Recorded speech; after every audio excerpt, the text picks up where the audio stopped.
What if I told you a mouse was designed by a YouTuber? Probably just a cash grab, right? But what if I told you that YouTuber built their channel on reviewing mice? Has over 250 gaming mice in his house, 150 mouse reviews on the channel, and over 22 years experience in first-person shooters. Yeah, this isn't a cash grab. This is about taking mice to that next step. I started the Rocket Jump Ninja YouTube channel because I realized I aimed better with certain mice. And others did too. Mice have come a long way in that time. Performance is amazing, but there's still one thing that's being neglected. And when it comes to aim, shape is king. I've spent the last year testing my theories on design, and my aim has never been better. So here it is. My experience, my creation. The Xtrfy MZ1, Zeiss Rail.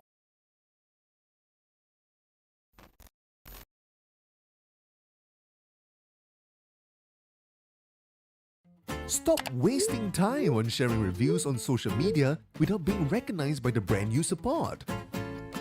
You&Me mobile app is a social media e-commerce platform that values consumers' reviews and recommendations with loyalty rewards for products and services you care about.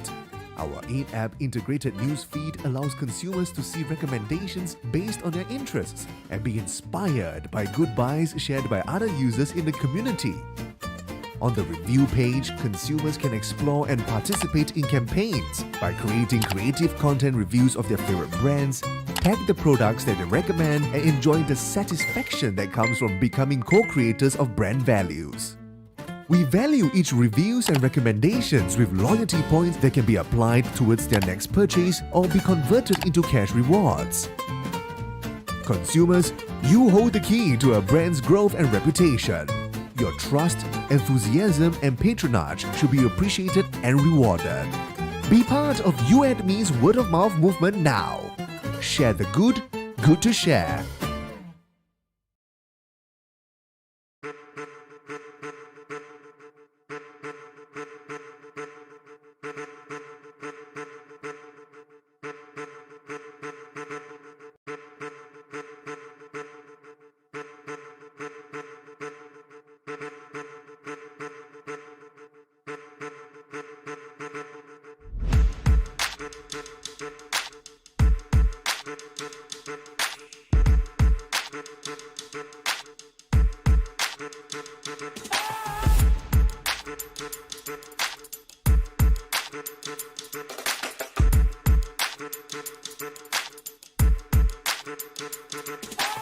I want to extend our warmest welcome to you on behalf of Apple and on behalf of M1.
And what is up, ladies and gentlemen? Welcome to the Asia Esports Festival X Comic Con.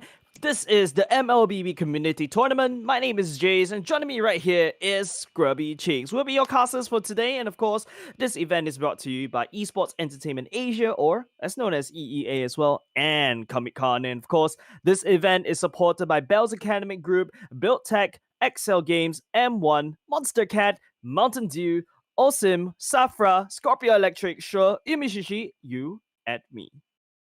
Thank you so much to all the organizers and supporting partners for helping to put this event together. I mean, without all our partners, today wouldn't have been possible. And honestly, Jace, I've seen so many of these like ads and all the AEF stuff running on my Instagram feed and all, and I've been so pumped that the MLBB one is finally starting today.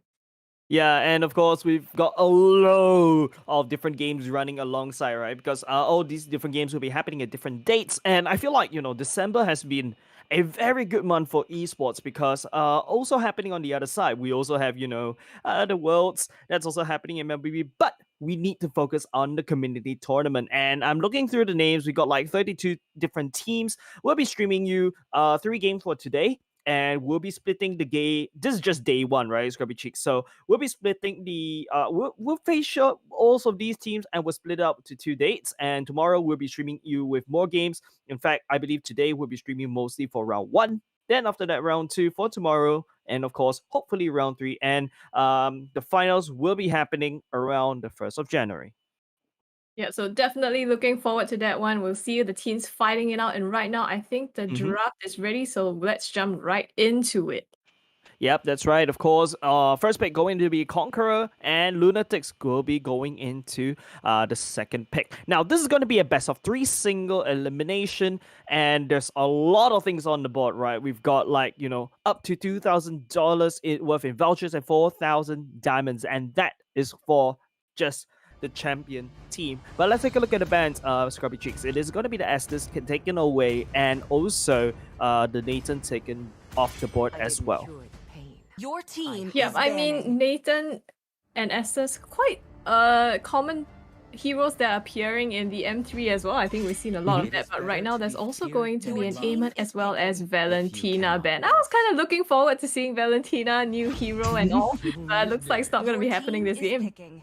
Yeah, unfortunately, it will not be happening, but you know what's happening? It is going to be a clean first pick priority over to Conqueror, but there's a lot of very scary heroes open, right? You've got the Eve, you also got the Farsa. In fact, Lunatics will be going up ahead and pick up the Yuzhong for themselves because that is known to be one of the biggest counter to all these long-range artillery strikes. Mages, you get to dive the deep backline, and in fact, you can use the Yuzhong to dive that clean, which is hiding all the way at the end, and Lunatics will pick up the Eve instead, the flavor of the Mun instead of that Farsa.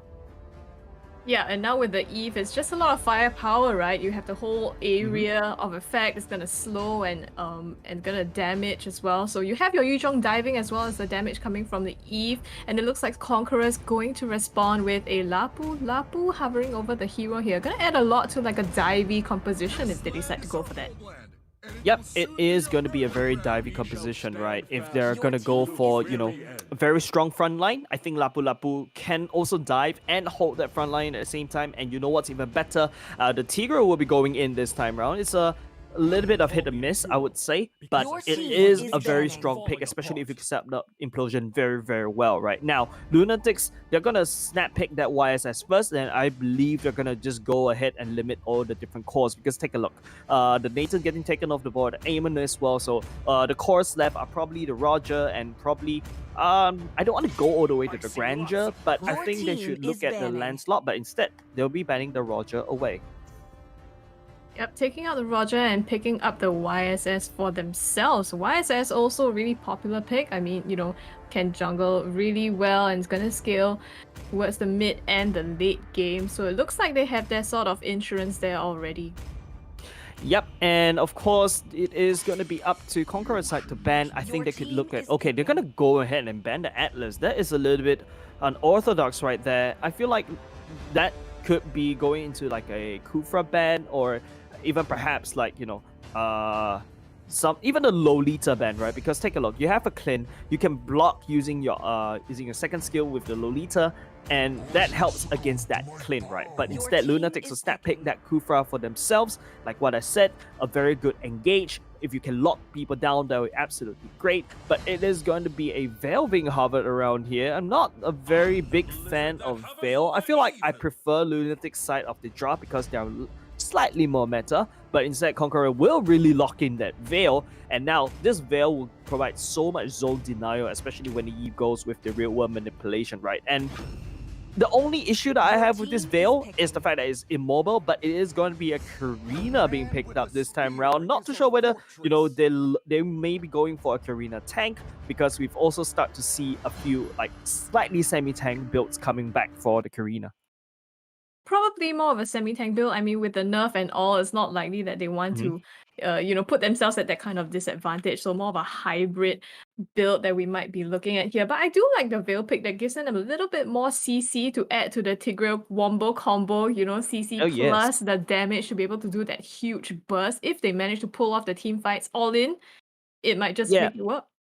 I agree, but just a very weird pick coming up from the last pick, right? Lunatics going straight into that Zilong. I'm not too confident. You know, I was like saying, okay, I really like the red side, the second side pick, right? In terms of everything, right? Everything is correct. They've got all this, and then suddenly a Zilong came into play, so I'm a little bit slightly worried for them. But ladies and gentlemen, on to the land of Dawn we go. It is going to be Conqueror spawning in the blue, Lunatics spawning in the red, and you know, overall seems look very even, except for that Zilong. That Zilong is going to get bullied like a small little wimpy kid in the gym, because there's a Clint in the lane. You're speaking from experience as the wimpy kid in the gym? Oh, but right now it's going to be Nunu Zam who will be picked up as first blood on the bottom side really early in the game, just under 30 seconds. Yep, they're really putting up the damage up to very quickly early on. I think they underestimated, you know, the amount of damage that you can put out from the Shard Residue as well, especially during the passive, and especially when they clump up together, right? That's basically what the Yuzhong like. So giving that lead over to that Yuzhong such an early on is not really ideal, and especially when you're putting up going up against as a Lapu Lapu, it's gonna take some time before you can actually go back in. But look at that, just regenning all the way. This Lapu Lapu is, like I said, it's gonna get bullied on one lane, but at the same time, this Zilong is not letting up though. Oh, I mean, we talked about Zilong being the wimpy kid bully, but it looks like it's going to be Lightning here that goes down in this skirmish. I guess maybe comfort picks do matter. Could be a really comfortable one for Lucky here. Yeah, and this is actually very surprising because you do, as a Clint, you do have that range advantage. Yeah. So not too sure what's going on at the top side, but probably because of the nice jukes coming in and out, so the Clint was unable to do anything, unable to pressure. But you can see this Tigreal, right, going slightly towards the top side as well, trying to land some support. The YSS and the Karina has always been sticking to their own respective jungle, own respective sides, but here we go. Knock up onto Nunuzam now, bouncing ball, trying to disengage himself from that fight. It looks like they didn't have enough follow-up at this point. No real manipulation available somehow to take that fight. But right now the turtle has spawned on the bottom side, so the teams could be looking towards that objective.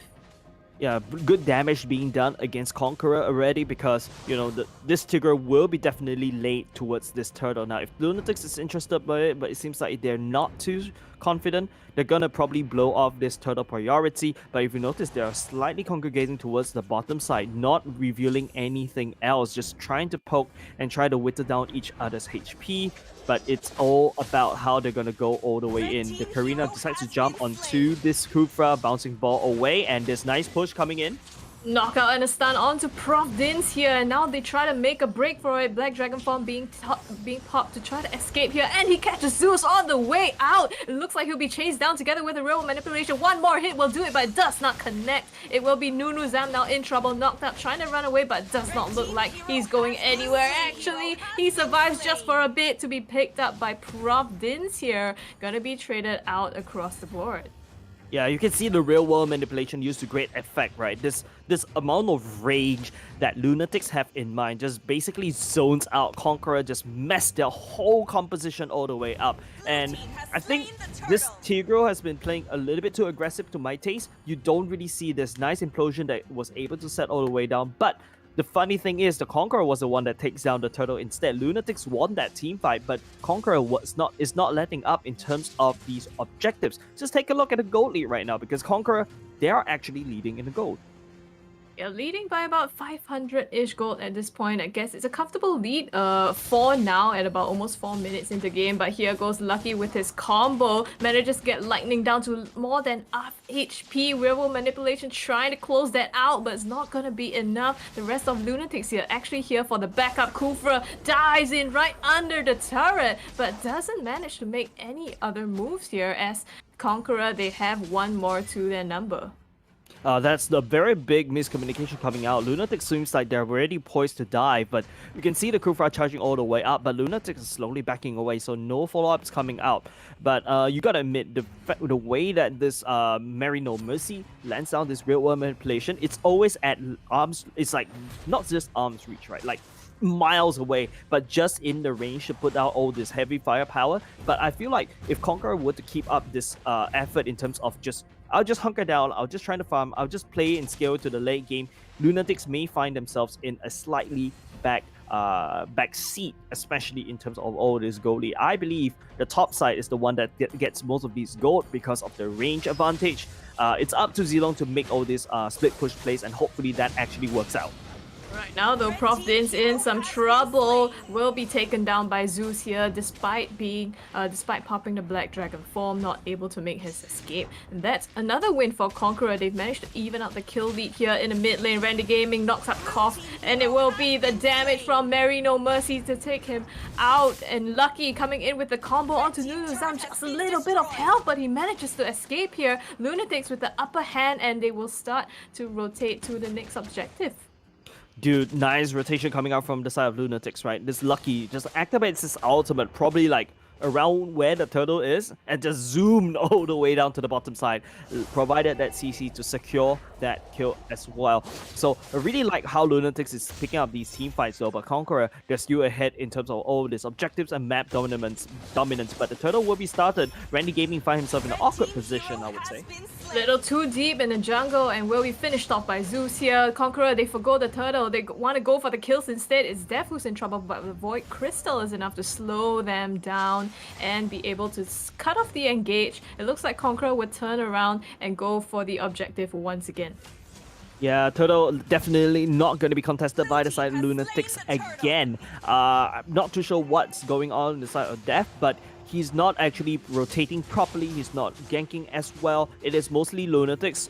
It's mostly Randy Gaming that sets up these Kufra jumps, right? However, Conqueror definitely leading in terms of these map objectives and also picks up 2 turtle for problem. But in terms of these team fights though, oh, Tyrant's Rage onto 2 members, but here comes the backup from Lunatics. It will be the real world manipulation taking out Koff. Nunuzam also escaping as well. They traded out 1-for-1, I think, between Death. So again, they're just balanced across on the skills 5-5 and just a 3-ish K gold lead separating the 2 teams. I don't like this trade at all, Scrubby Cheeks, because look, Zeus is still alive and well, farming out of control, as well as ganking at the bottom side right now. It's gonna be a Black Dragon form being popped up, that's nice and dandy, but the problem is Dev is actually behind in terms of the levels and the gold as well. So, not too sure what's going on here. Implosion going in will get, busted all the way down by Lightning at the top side. Yeah, I feel like Conqueror's just making great rotations all around. It's like no matter what team fights, they have the members to back them up. And right now, it's another one that's coming on the bottom side. Randy Gaming forced to burn that flicker in order to get away. So Conqueror, it just feels like they're all over the map. Yep, Conqueror all over the map, slowly leading in terms of this objective, slowly leading in terms of the gold lead, and Lunatics is unable to secure this map dominance, right? Take a look, just Karina walking around, rotating around. Nunuzam especially leading in terms of these team fights has been absolutely well, but Lunatics, they have the better micro, they have the better draft. This Kufra has been working working really hard in order to set up Lunatics very well. So hopefully it just takes this one nice Gopher jump to be able to secure this game, but Lunatics is losing way too much to be comfortable in this particular game, number one. Yeah, they were extremely aggressive in the early game, but it looks like right now they're starting to slowly lose control. And this next photo could be the point of contention. Randy Gaming with a bouncing ball. Not sure what he's trying to achieve here as he gets caught up right in the middle of everyone and immediately melted down by Zeus here. And here they're trying to go on the rest of the members of Lunatics. Already 2 down. Prof, this is going to be the next on the dinner table. It looks like Mary is trying to make his way out, but nowhere to go. Zeus on the chase, relentlessly pursuing this kill. And he gets the Maniac to secure it. One more will do the trick, but looks like they will give up on death for the moment and content with what they have. It's a huge lead here, a spike for them, and now they're up 4K. Yep, they're up 4K, Scrubby Chicks. This is really good for Conqueror, right? And Zeus, oh, is that an unofficial Savage? But no, Randy Gaming will shove him all the way into the wall. Lucky will try to find and will be able to pick up Veil at the same time, putting some damage on top of Nununzam as well. But my god, Scrubby Cheeks, that engage was so good. Lunatics was not ready for that at all because this YSS is nowhere to be seen, and Conqueror identifies it and start picking off people one by one. And you can, if you notice the way they actually target the priority these different heroes one at a time, it's so good. They probably just count, okay, just catch this person, everyone focus all their damage into that one basket. Yeah, I love it when, teams are extremely clinical and methodical. They know exactly what they're going for, and the moment it's like shark jaws, they go in, they snap, they get it, and they get out. It's when you know that, it's like a team synergy just working at its peak. Yep, I definitely echo that, Scrubby Cheeks, because I feel like this MLBB is like really important in terms of these team games, right? There's no one member that you can shine.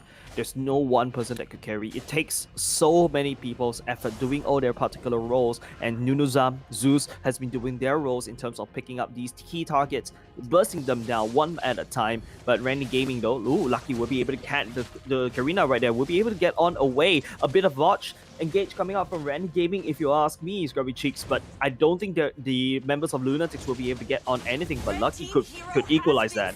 They're trying to push it though. They managed to get lucky. It's going to be Conqueror who manages to turn the tables. Now Randy Gaming in too deep. It's going to be picked up by Zeus here. Has to turn around to run, but they do get death. It's 3 down on the side of Lunatics. Mary No Mercy is next. He is surrounded by the members of Conqueror. I doubt he can make a path out to escape from this. He's trying to run away. He manages to get the dash here, and actually he saves his own life. Oh goodness, Jace, how does he do that? The Yi first skill provides so much movement speed boost, right? And also provides a bit of cooldown, while Conqueror will be able to take down this top side Lord. I would say Randy Gaming, I think that was a very bad engage coming out from the side of Lunatics. Not a very good idea if you ask me, but Conqueror, yes, they take down key members, then after that rotates over to Lord. It's just very classic macro in the textbook, but Lunatics, they have to play it safe right now. Just take a look at that gold lead, right? Just slowly but surely, Conqueror is going to get more damage as compared to Lunatics. And Lucky, I would say, jumping in, just suicide mission. He's basically the suicide bomber, right? Jumping in, hoping to get something off, but Nunuzam is there to push this Zilong all the way out. Now, Conqueror will be sending this unenhanced Lord all the way down to the mid lane. I think Lunatics should be able to defend this very easily. We need to see more action coming out from Death. We need to see more pushing power coming out from Death, in fact, not just like these little team fights, but here we go. Yep, action is what you get right now as they do manage to trade off 1-for-1 now between the two teams. The next is going to be Nunuzam, and now the members of Conqueror, they're pressing on to Prof Dins. He is going to be deleted, and it's down to Death and Randy Gaming to defend against this Lord. It looks like they do and will be able to fend this off for now. Unfortunately, Conqueror doesn't make much of this Lord here. They just get the top tier 2 in turret.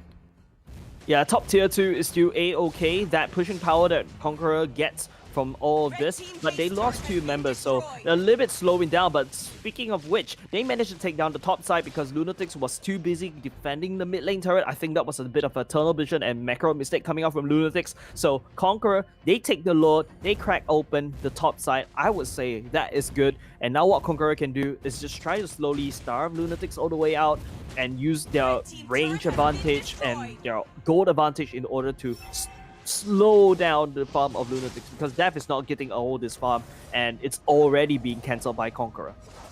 Yeah, and that's exactly what they're trying to do, right? I mean, right now, Lightning as well, 4-2 with Zeus 8-1. They're just slowly snowballing themselves ahead and trying to get this purple buff here. Will be able to take it, so stripping the farm of Lunatics, and it looks like it's gonna be difficult for them to come back into this one. It is going to be a little bit difficult, especially if they're going to give themselves all the way up like this. You can see Prof Dins jumping around with the big black dragon, but it is going to be, oh, Dab getting stunned all the way up, and this is this kill to go in. Prof Dins, the next one to be knocked up, and again he falls to the members of Conqueror. Lucky picks one up for himself, but now has to turn tails and run. It's gonna be Randy Gaming who's knocked up now. Bouncing ball, just trying to stall the onslaught here from Conqueror, and it looks like it will be enough to disengage them. Conqueror themselves, they're low on health and will just bide their time while they heal up and go for the next one. Yeah, too much damage coming out from this Clint already. This is the late game Lightning Clint that we are so terrified of. In fact, even building the Wind of Nature just in case for damage coming out from the Zilong. There was burst damage that you could just negate after everything else. But you can see Conqueror Nunuzan peeling for the whole team really well, right? Lunatics, I say, this Blackback Dragon has tried to dive in all the way to the back line, but won't be able to find that Clint because this Clint is already started to farm up so well, and Nunuzan providing so much Pew as well, and there's also this long-range CC, technically speaking, coming up from this Lapu Lapu, so everything is all good in terms of the CC department, but Lunatics, though, they need to find another way. Death getting caught out there should not have happened, and Conqueror could just collapse if Lunatics were to give these core members, these core kills over to Conqueror. Yeah, and I feel like what we mentioned about synergy, right? Conqueror, they know exactly what they're going for. And when they execute the team fights, it's just synergy. Whereas on the side of Lunatics, either they get caught out one by one or somehow they try to engage. Randy goes in, Prof goes in, but there's no follow-up that's enough to close out the kills. Yeah, I don't think it's all about the follow-ups right now, but Randy Gaming will be able to stun the People's Champ all the way up into the wall, but Conqueror will work on this Lord. I think they're gonna forfeit this because Lunatic is slowly working down, breathing down their necks at the Lord Pit. You also have a slight push coming in for the side of Zilong, Implosion going in as well.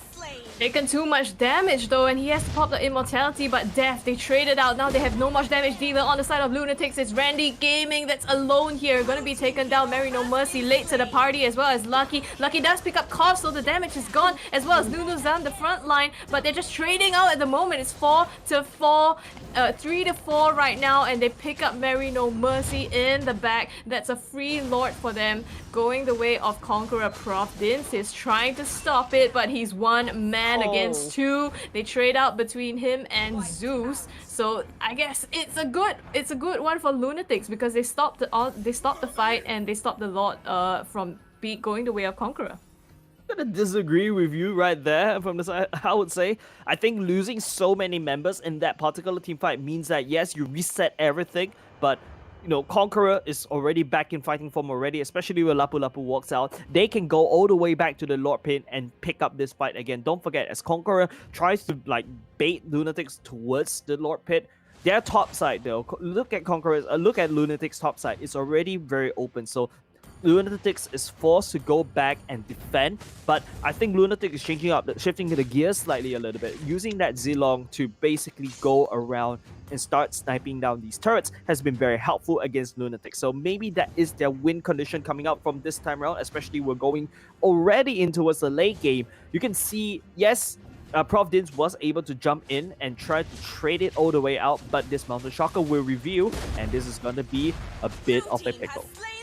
Yep, it's free Lord going the way of Conqueror. The reset just wasn't enough, but like you said, it's down to Lunatics being able to split push, and they spot out Lucky here doing exactly that. He has to back out because 3 members of Conqueror are onto him. Turns around and he tries to get caught, but he's the one that's going to go down, and he doesn't make anything else off of that. Yeah, Zilong had a dream, like, but Conqueror just says no. So a little bit sad for him, I would say. Bringing back a non-meta hero onto this tournament stage.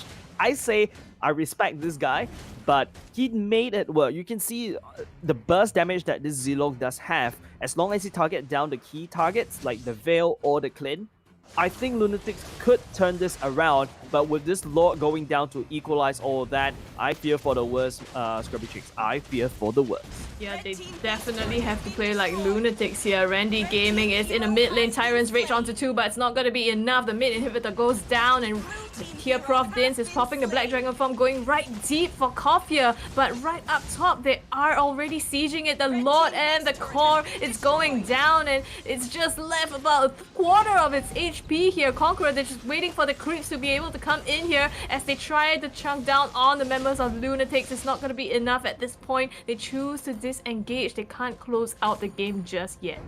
Ooh, that's what, 10% left on that hell of Scrubby Cheeks? Dude, the damage coming out from Conqueror is there. Lunatics as well starts to target down key members at the back line, forcing Conqueror to split up that fight. I think that's how Lunatics would want to pick fights over and over again. But Conqueror, you know, they take so much of this, and if they take this as well, this is going to be bad news over to Lunatics, because they've got an empty base and they've got only 4 members left. They've got, you know, a Yeef, but what can that do if this Veil constantly bursts someone down for absolutely free? Conqueror, they can probably lead us on as long as they, you know, play the cards wide with this, but they're losing their patience already coming out from this game number 1 as well. So I think they just want to try to end. They're trying to end, but they can't do it just yet. Lightning, he manages to back out, and Zeus, he gets Prof Dins because Prof Dins also went too deep. I feel like it's just overcommitting on both sides of the team right now. Seems like they're both getting a little bit impatient off on the edge here, but still, Conqueror has the advantage. Conqueror definitely has the advantage, right? Empty base, they've got, you know, they've got most of the turrets all the way, still healthy, except for the one in the middle, but Conqueror does have this Achilles heel all the way at the top side though. So Zilong, I think if he wants to really try to be sneaky, force Conqueror all the way back, I think that's how he could drag.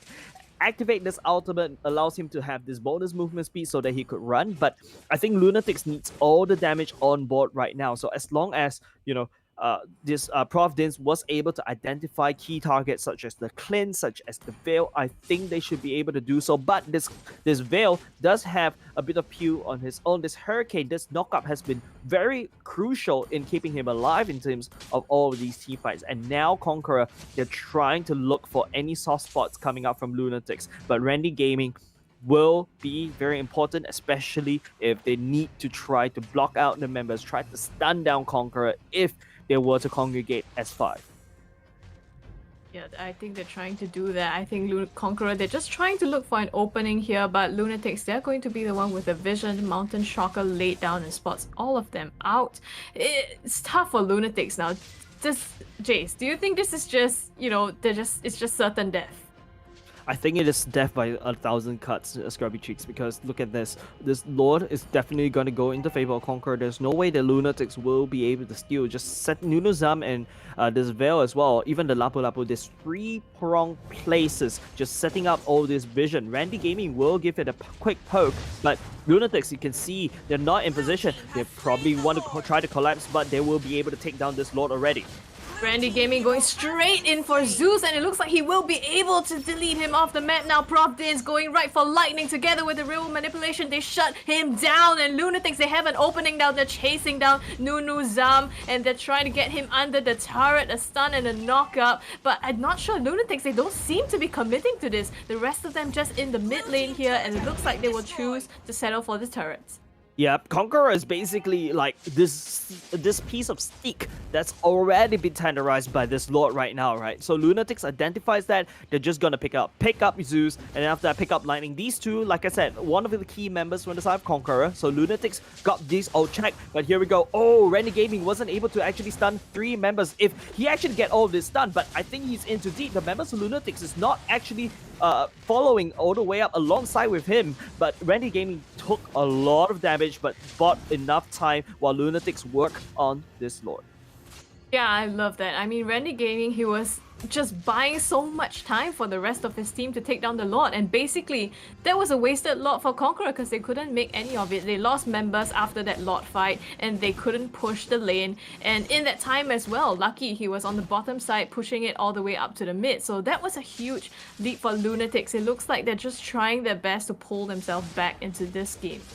Yeah, looking for ways to pull themselves back, but Lunatics does have all these super minions to fight against in order. It's like Salmon's fighting upstream. It's really going to be very tough if, if Lunatics were to give this over and over again. Randy Gaming bought so much time at this Kufra. You can see how Conqueror just had to commit like how many ultimates just for this one little Kufra. I think if Conqueror were to leak this Kufra once again, it's going to cost them a lot, and you can start to feel like Conqueror, man, they whittled down that core all the way to 10%. It was really good as Randy Gaming jumps in. He goes in with the Tyrant's Revenge and Rage gets 2, including Cough here, but the follow-up was not in time. Prof Dins, he pops the Black Dragon form. They're just trying to chase down the members of Conqueror at this point, but where is the damage, Jace? It's not coming in time, and they don't manage to make anything of it. They get Cough and just one. They're trying to get the rest of Conqueror now. It's going to be a split fight on the top and the bottom. Nunuzam in some trouble, but Lucky as well, trying to make his way away from Zeus. Mountain Shocker seems to do the trick at this point to disengage, and it looks like Lunatics, they'll walk away once more being able to defend this. Dude, at this rate, ladies and gentlemen, I don't feel like the items really matter anymore. It's all about this execution. Lunatics wants to be in this position as Randy Gaming jumps on top of the members of Conqueror once again. Just one ultimate should be able to do so, but speaking about ultimate, Prof Jins jump all the way in with the big Black Dragon form. Real World Manipulation gets laid all the way down, but slightly out of range, so they won't be able to use this Real World Manipulation to take down this turret. That is, I would say, a wasted opportunity. But Lunatics wants to be in this position, right? Because they were losing so badly in the mid to the late game. And now they finally had this breathing room. Now they're fighting as equals. But Lunatic is very slow in terms of all these team fights follow-up. Randy Gaming set it up so well. They basically had the whole dinner table ready. But Lunatics is always late for that dinner. Yeah, I mean, Randy and, like you said, Randy and Prof, they're always on top of it, always leading the charge, but somehow Lunatics just not able to connect the damage, especially on Mary. We talked about his positioning earlier, right? And the real manipulation is always just off the edge. You can see 1, 3, 11. It's almost like he's just playing support Eve at this point. Yeah, well, it is a support Eve. If you want to bring in Eve to the battle, mostly, especially how, some of the MPL players play it, especially how Miku plays it, he likes to use this real world manipulation, slows everyone down and start, picking someone off one by one. But this real world manipulation will prove very important to zone the members out of Conqueror, because the first instinct Conqueror will do when they see this real world manipulation is try to get out. But it all boils down to, whether Lunatics will be able to find anyone from the side of Conqueror. If you pick someone off, that is absolutely great. But, there is always this problem of this Zilong that's always split pushing. I think Lunatics need to be able to abuse the positioning, and they hope to win via the macro game. Yep, certainly setting themselves up now in the macro, trying to get this objective. Lucky, like you said, split pushing at the top, but the two teams, I think they're baiting out this Lord here and trying to find the right time to start it. Yeah, this Lord would be very important, right? Lunatics, I don't think they really want to use this Lord. They just want to try to hold, make sure that Conqueror comes over in, la-di-da-di-da, and then suddenly, oops, I have 5 men catching 1 person out. So Nunuzam positioning must be very important. Now, Randy Gaming, jumps all the way and will not be able to find anyone, though. It is going to be Lightning will be responding with a slight bullet, but eyes on Lucky. He might actually deliver the win if Conqueror were to lose their patience and they tunnel vision into maybe the objectives or even the Lord. They're trying to start up the fight though. Lunatics, Mary with the ulti trying to lay down some damage, but isn't going to be enough. Nunuzam only going down to half health, and it looks like Prof Dins once again popping the ultimate doesn't connect at this point. I'm not sure. Lunatics, it is in their favor when they're pressing down the lanes and they're buying time for Lucky to be able to push the lanes. And right now, it looks like Conqueror is the one that's on defense. Yeah, Conqueror are now on pure defense because one real world manipulation zones the members all the way out. Lucky bought so much time dragging the Clint, dragging the Karina all the way down to the top side, right? Lunatic saw this, just jumps on top of this 3-man Grid 1 manipulation, unable to kill anyone. So if they killed someone, that's great. But you can see Conqueror slowly bleeding out in terms of these defenses. They cannot allow this to happen. They were in a very comfortable position. They were in a very, very nice position, but they're unable to end off this game. It's like someone who really wants to end off this essay, but unable to find a very nice ending. So he keeps adding words on and on and on. They're wasting time. They're biting for time. And just take a look. I think items is not going to matter anymore. Lunatics just climb all the way back. You can see we're mostly fighting on the side of the Conqueror's map right now. So nice positioning by Randy Gaming as well. That sets up all of this really, really well. And this Yujon Prof Din's efforts as well, just zoning the members out, can just pop by from the top side all the way to the mid in just a snap of a finger. But oh, this could equalize it. Zeus trying to chase down Lucky. Looks like they ended up in the brawl here, but Lucky manages to sneak away from that one. It's gonna be outnumbered on the side of Lunatics, and now they're trying to take a fight. Conqueror goes right in, but here comes the Sacred Hammer with the CCs. It gives Conqueror the opportunity to push further, and they split up. Prof Dins, he goes up top with the Black Dragon Fall, but here in the middle, they're being chased down. It's already Death that's gone down together with Randy Gaming. They're down to 3 members to defend this now. Jace, this is not looking good. This is not looking very good, Scrubby Cheeks. Conqueror, they won this team fight because Lucky was so with all the way down. So it's a 5v4, and Conqueror will gladly take it. Now it's a 3-man. Lucky coming in from the behind as well. The core getting better all the way down. You can see the numbers coming in, but the minions will be able to finish the job. GG over to the side of Conqueror, picking game number 1, albeit not very comfortable, especially, you know, they almost couldn't end it, but kudos over to them finally ending this essay. I feel like at some point they realized, like, you know, we had that one fight where we said they were getting impatient, and then suddenly they realized that, and then they became super patient and they just waited out that one opportunity.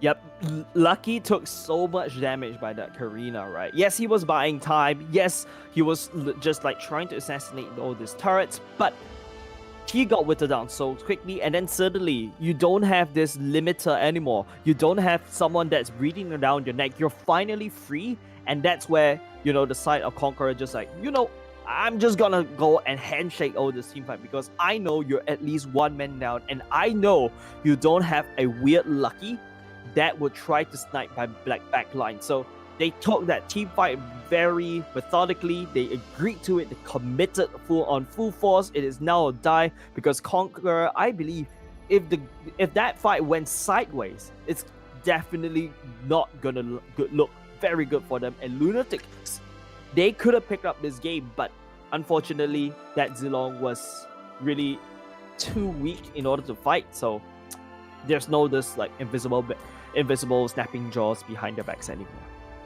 To be fair though, I think he put up a great fight. I think he went 10 to 8 or something, you know, getting the kills in. But of course, Zeus did the same as well. So 15 kills, I think, just on Zeus alone. So that was absolutely amazing. But congratulations to Conqueror for taking that one. And it looks like we will see if Lunatics are able to adjust their strategy coming into the next game. Jace, what do you think they have to do? I think it's all about follow-ups because all throughout game number 1, Randy Gaming, like I said, as well as one of the little things I was discussing with you, right? They set up the dinner table. Randy Gaming is this mom with an apron, just ringing the bells or dinner bells or everything else, but no one came to the table, right? Apron made of mummy wraps. I don't know, man. Like, but point is, apron, you know, this Kufra just cooking up, but no one is there. No one is there to eat, and if you want to give all of this back up, it's just so hard to see, especially Randy Gaming said it all the way. Dev was not in position. The Yves was out of position. Yes, Yves was, I would say Yves needs to move slightly forward, but I think this Yves is slightly terrified. Yes, they have all these meta picks, right? But unfortunately, they would not be able to deliver the win. Yes, they stole it all the way out. They make use of, you know, Conqueror being so impatient, but I really respect that. They adapted so well in terms of, okay, you know what? I lost that particular team fight, right? I almost won that one, but I gave in too much, so I'm just gonna wait. But it looks like it's not gonna go in the favor of Conqueror, but Conqueror, man, they bit back like a held back rubber band. Yeah, and that's really the adaptability, right? And as a player, the mindset, the ability to sit there and be like, okay, we kind of went in too deep and we went in too quickly, too impatient. So we're gonna just reset that and wait it out for the right opportunity. And they really set on it. I mean, Lucky Yep. had the chance to push the Waves all the way in until they finally found an opportunity to take him out. And that 4v5 just made it for them. Yep, so ladies and gentlemen, on to game number 2. The draft is ready. Let's hop on in. Lunatic is going up against Conqueror. Conqueror picking up one score already, which is absolutely great. But now they are going to go on second pick. Now, Conqueror, they're not a they're not a team that picks all these prior Your picks. team Lunatics is is the one banning. that picks up all this meta, but Conqueror, they're very confident in terms of the micros of their respective heroes. I like this Tigreal going up against earlier just now. Yes, I said otherwise earlier, but you've seen how this Tigreal, right, just pushing Zilong away, healing for his teammates, and yes, banning away the Atlas is a Your little bit off, team is but banning. I think going up against a team like Lunatics, I think Conqueror can afford to do all of this. The Valentina will be banned, the Nathan will be banned as well. I just hope that Lunatics, I think the problem is not in the draft, the problem is in the Your team is banning. Well, they could switch out the Zilong. That might be Oh, yeah. something that they want to change, I guess, about the Yeah. draft. But other than that, yeah, I would say, 78 to 80% was in the execution. Like you said, that team fight and the synergy. So maybe if Lunatics goes in a way that in a draft that can help them get that synergy a little bit easier. But I think Eve being banned out right now, not in favor of Your that. team is picking. Yeah, the Conqueror knows the power that Eve, so taking it away, which is great. And now, if Conqueror were to if they want to repeat what Lunatics did to them in game number 1, I will pick that Yuzhong. I will pick that Farsa all the way up because that Yuzhong created so much space in game number 1, gave so much trouble against the members of Conqueror, especially with Lightning on this Clin, right? The Lapu Lapu was okay in holding this front line fights, but it's going to be a Tigreal that's going to be first pick all the way up. This Your team means is picking. that is their comfort pick, and they're putting everything in, especially in game number 2. I'm surprised you would go for those two picks as first pick, but I suppose if it ain't broke, don't fix it. So that's exactly what they're going into. Even on the side of Lunatics, going to go for the Yuzhong again, like you said, really effective in diving the backline. I think it was a bit iffy in the beginning when he was diving and just dropping kills there, but slowly he was picking up and setting up well. And like you said, Farsa going to add to the roster that same kind of zoning capabilities, but maybe it might be advantageous this time if Mary can find the right positioning now that he has an escape. He might be a bit more daring to put himself over the Your edge. team is banning. Yeah, I think the Zilong will not get picked this time around because I believe Lucky will gladly pick that Clint all the way up. And now this looks like a very scary composition, right? Conqueror prior team pick is the banning. Tigreal and the Lapu Lapu away. I don't think Lapu Lapu is that much in the high priority list, but giving away the Farsight and the Yuzhong, like I said, could actually hurt Conqueror and bring us game number 3 perhaps. But taking a look at the bans, it is going to be that YSS. I'm okay with this YSS ban, but Your I team think is Lunatic picking. should ban this Karina away. I don't think Conqueror needs to ban this YSS because it may hurt them. They could actually pick it up for themselves because no offense to him, he wasn't actually doing much with this YSS, especially in game number 1. So not too sure on that, but it is going to be a Roger pickup, and this Bane is basically everything that you need in order to, avoid or basically counter against this Farsa. So Lunatic is basically drafting around this Farsa, right? Using the Bane that could also work in the favor of Conqueror, against Conqueror, because they do have this deadly catch that could push this Tigreal away, knock him up, just disrupt the team fight a little bit. But Esther's going into the pot this time from the side of Lunatics and the Lilia from the side of Conqueror. Man, this draft is looking very scary. Yeah, I think both sides of the draft look pretty scary. They're really going all in and head to head on this draft right now. And Lunatics though, they have the Esthers. That's gonna give them a little bit more sustainability and that's kind of scary because for the side of Conqueror, you dive all in and you lay down all of your skills. And once that's done, if they survive it with the Esthers, where's the round 2? Yeah, I mean, this is gonna be an interesting draft coming out from the side of Lunatics, right? Based on their draft, yes, it makes a lot of sense if they fight together as 5. But based on what we saw in game number 1, they don't fight as 5. Randy That's was true. setting it all the way up in the front. Providence coming in from the side, they're very far away. And then you also got the Lucky that always like to come in from the back. But this time around, he's a Clint, so he should be fighting from front to back. So Lunatics have to fight as 5. They need to fight together as 5. But Conqueror, I think they need to get Zeus to scale and also appeal for him in terms of this damage. Try to burst members of Lunatics down with the Lilia and the Beatrix, and they're done. But it's interesting. The interesting fact is the Beatrix is going to go into the mid lane, where Lilia go all the way to the top side. Yep, so we'll see how this game plays out. But ladies and gentlemen, this is game 2 between Lunatics and Conqueror. Remember, they are fighting to be able to get themselves into round 2 of this tournament.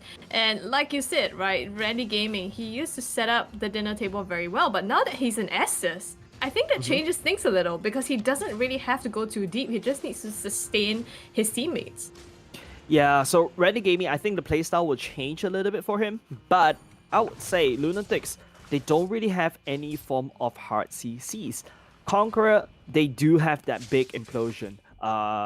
But it's also quite easy to land, especially if you use the flicker implosion mechanism. And also in the Lapu Lapu, when he goes into the big sword form, that also provides him that long range stun as well. But Lunatics, I think it all boils down to whether Randy Gaming were to be able to out-sustain Conqueror. If not, Conqueror will run out of steam, and this Estus will just constantly heal, like a fountain as he walks around. Fountain of healing. Yeah, he just fountain of youth. Basically, he's a portable fountain. Right? You don't need to go back to base. He is the base. But right now, it's going to be Death knocked up and just removed from the map as First Blood. Providence tries to go in for some consolation, but it's not going to make much of it. Zeus really low, but it looks like they're still going to be able to start up this turtle here. Lunatics just giving this one up. Yeah, this Beatrix clearing the wave a lot quicker as compared to this Farsa, because if Farsa were to clear the wave, she would need to use mana, right? But usually the Farsa will try to conserve mana a little bit, but it is going to be the Beatrix that has the attack damage, and you can clear, and attack damage is basically free, right? Auto attack is basically free. You just clear this very quickly and then rotate. So Conqueror should have mid lane priority all this while. Take a look. Lunatics cannot afford to leave that mid lane because of all that. Yeah, that's extremely smart because when you have the Beatrix clearing the lane, that really opened the way for Roger to be able to take the turtle and start to get himself a lead, which, like you said, is extremely important for Conqueror. But right now, it's going to be Lucky that falls in the top lane here. 3 members just collapsing onto him. Yeah, Clint out. I think underestimated the damage coming out from the side of Conqueror a little bit, but Nunuzam sets it up very, very well. If the Beatrix did not rotate, and like what I said earlier, if Beatrix wasn't able to clear very quickly and rotate all the way, leaving Lunatics, the mid laner of Lunatics, to defend, I mean, that wouldn't be a kill coming in for the side of Conqueror, and that's really huge going in, especially when we go into this early game. And now 3 members at the bottom side, not too sure what Lunatics is trying to achieve right here. Trying to hope to gank, but you can see Lunatics is just responding so well. And there you go, the fountain coming over to the bottom side. So previously it was setting up the dinner table. Now it's a fountain of food, I guess. You fill you up.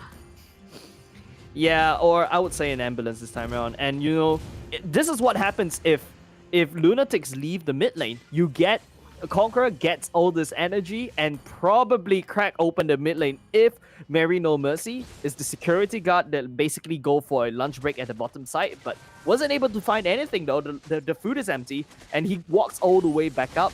That's gonna hurt in terms of the farming department. Definitely does, but now once Marino Mercy returns to the mid lane, he just gets a Sacred Hammer to the face and removes off the map. It's gonna be detrimental to Lunatics now as Conqueror looks to take this turtle. They have no more Feathered Airstrike for that zoning ability. It's down to whether or not Death wants to contest this, but it looks like they might just let this go for free. Yep, this turtle will go absolutely free. Lunatics will not be able to dream on taking anything about it. Nice flank coming out from the Beatrix player though. Not too sure whether it's gonna be okay, but this is not okay. Again, the Feathered Airstrike just off the edge, but he does manage to get Koff over here, the Black Dragon form, also to zone the rest of the members out. This is the kind of fight that Lunatics wants to take. Use the Yuchong to zone the members out, and Mary comes in with the damage. Feather Airstrike, I would say this member of Conqueror did not anticipate that and did not ban that away. I feel like, you know, if you ban away the Eve, there's still the far side, right? But this Lunatics, I think they prioritize all these long-range artillery strikes, but Conqueror needs to find an answer towards this Feather Airstrike. It's gonna hurt even more as compared to the Eve. Eve is more like a utility, right? But this Farsa is basically an artillery tank. Is there an artillery tank? Sorry, I didn't go NS in Singapore. But in the meantime, Lucky gonna be taken out by the bullets from Koff in the top side here. Beatrix is just all over the map at this point, and they're all gonna converge in the top to take down this turret. In the meantime, Prof Din's just brawling it out with the People's Champ here, falling down really low and has to back away into the turret. Conqueror, they're winning on all sides. Yeah, winning really on all sides. Lapu Lapu could not even actually finish it off. We will proceed to cut the waves. You can see Lunatics getting zoned out from the top side turret and now giving away the second tier turret as well. This is not looking very good for Lunatics because Conqueror is not supposed to get away with all of this, especially. And this time around, don't forget, Randy Gaming is not this Kufra, doesn't really can set it up. He's gonna have to hide behind the back, and if Randy Gaming is hide behind the back, the only person that could actually tank is Prof Dins. Now, Prof Dins is basically way too busy at the bottom side. Now, Conqueror taking up top side means that you have more pushing power against the top, and Conqueror could just rotate out of their mind. Yeah, as they have been, and right now it's going to be forcing a fight at the side of the turtle. It looks like Conqueror setting themselves up to be able to take this one. I think Lunatics, I'm not sure if they're even in the position to contest this right now. They do have the zoning ultimates. If they manage to land those, they might be able to make something work. Yeah, I think Lunatics need to click on all these ultimates, but here we go. Oh, Sacred Hammer gets two knocked up, and immediately Randy and Mary No Mercy is just off the map, and now Conqueror, they're coming in for the kills. They get a triple onto Koff here, trying to get a fourth, and it's Maniac onto him.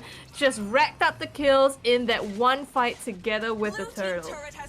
Man, that's basically, you can literally foresee the death of that Bane, especially, you know, when they set out the big mega bomb thingy by Beatrix. That was so disgusting. And now Conqueror will take the mid lane turret. Oh, well, he's going to get zoned out by Feather Airstrike. But the point is, Conqueror has zoned out Lunatics successfully from their farm and even from their turrets. And now Prof Dins is basically trying to defend. You can see, like, People's Champ, he's just going to ignore. He's just going to go down and try to cut down this turret instead. But he may lose his life right there. It actually sacrifices his life for the turret there. I'm not sure why, but I guess he thought the trade-off was worth it. I feel like, Jace, all this really came down to the Koff on Beatrix. Putting him in the mid lane gave him so much advantage in clearing the lanes, and because of that, being in the mid lane, it gave him the mobility to rotate around and put so much pressure onto all of the lanes of Lunatics. Yep, Lunatics basically playing from a backside already, but this could be it. Lunatics picking up Zeus for absolutely free. There's Estes providing this heal for absolutely no damage towards them as well. Not too sure why, but I mean, it's a kill. But Conqueror, they're still dominating in terms of the gold lead, and not just gold lead, right? I would say in terms of the map dominance, that's very important.